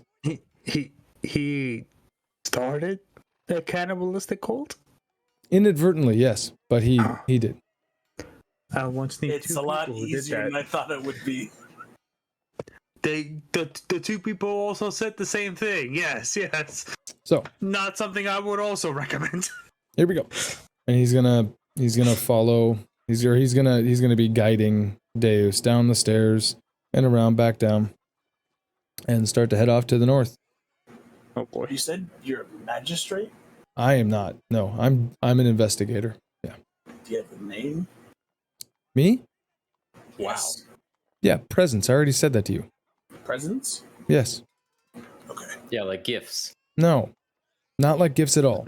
In fact, you said that last time, and he jiggles Deus, and he said like presence, like I'm here. Like past, the future, present. No. You know what? Like right now. Doesn't matter. Presence, like he's gonna keep going. He's gonna keep going. He's like, look, you guys, I don't know, like, what your deal is.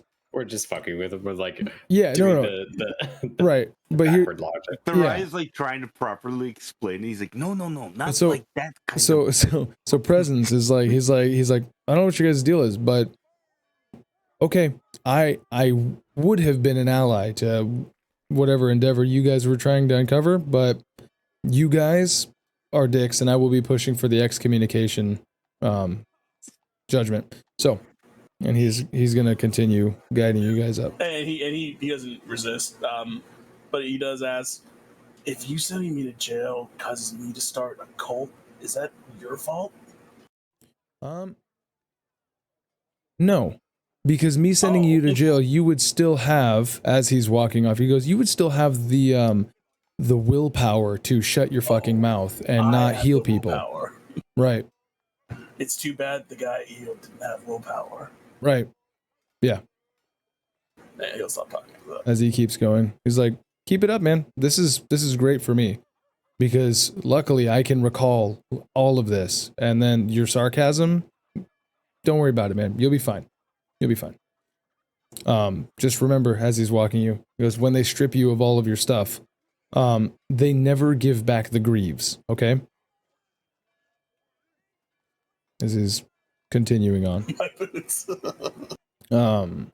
Okay, so I'm gonna wait until they're basically completely out of sight, so I can start opening my mouth. So, are they out of sight? Is everybody following or no? I'm not following. I'd probably Fuck just no. watch them go to the shack outside of the. What the fuck?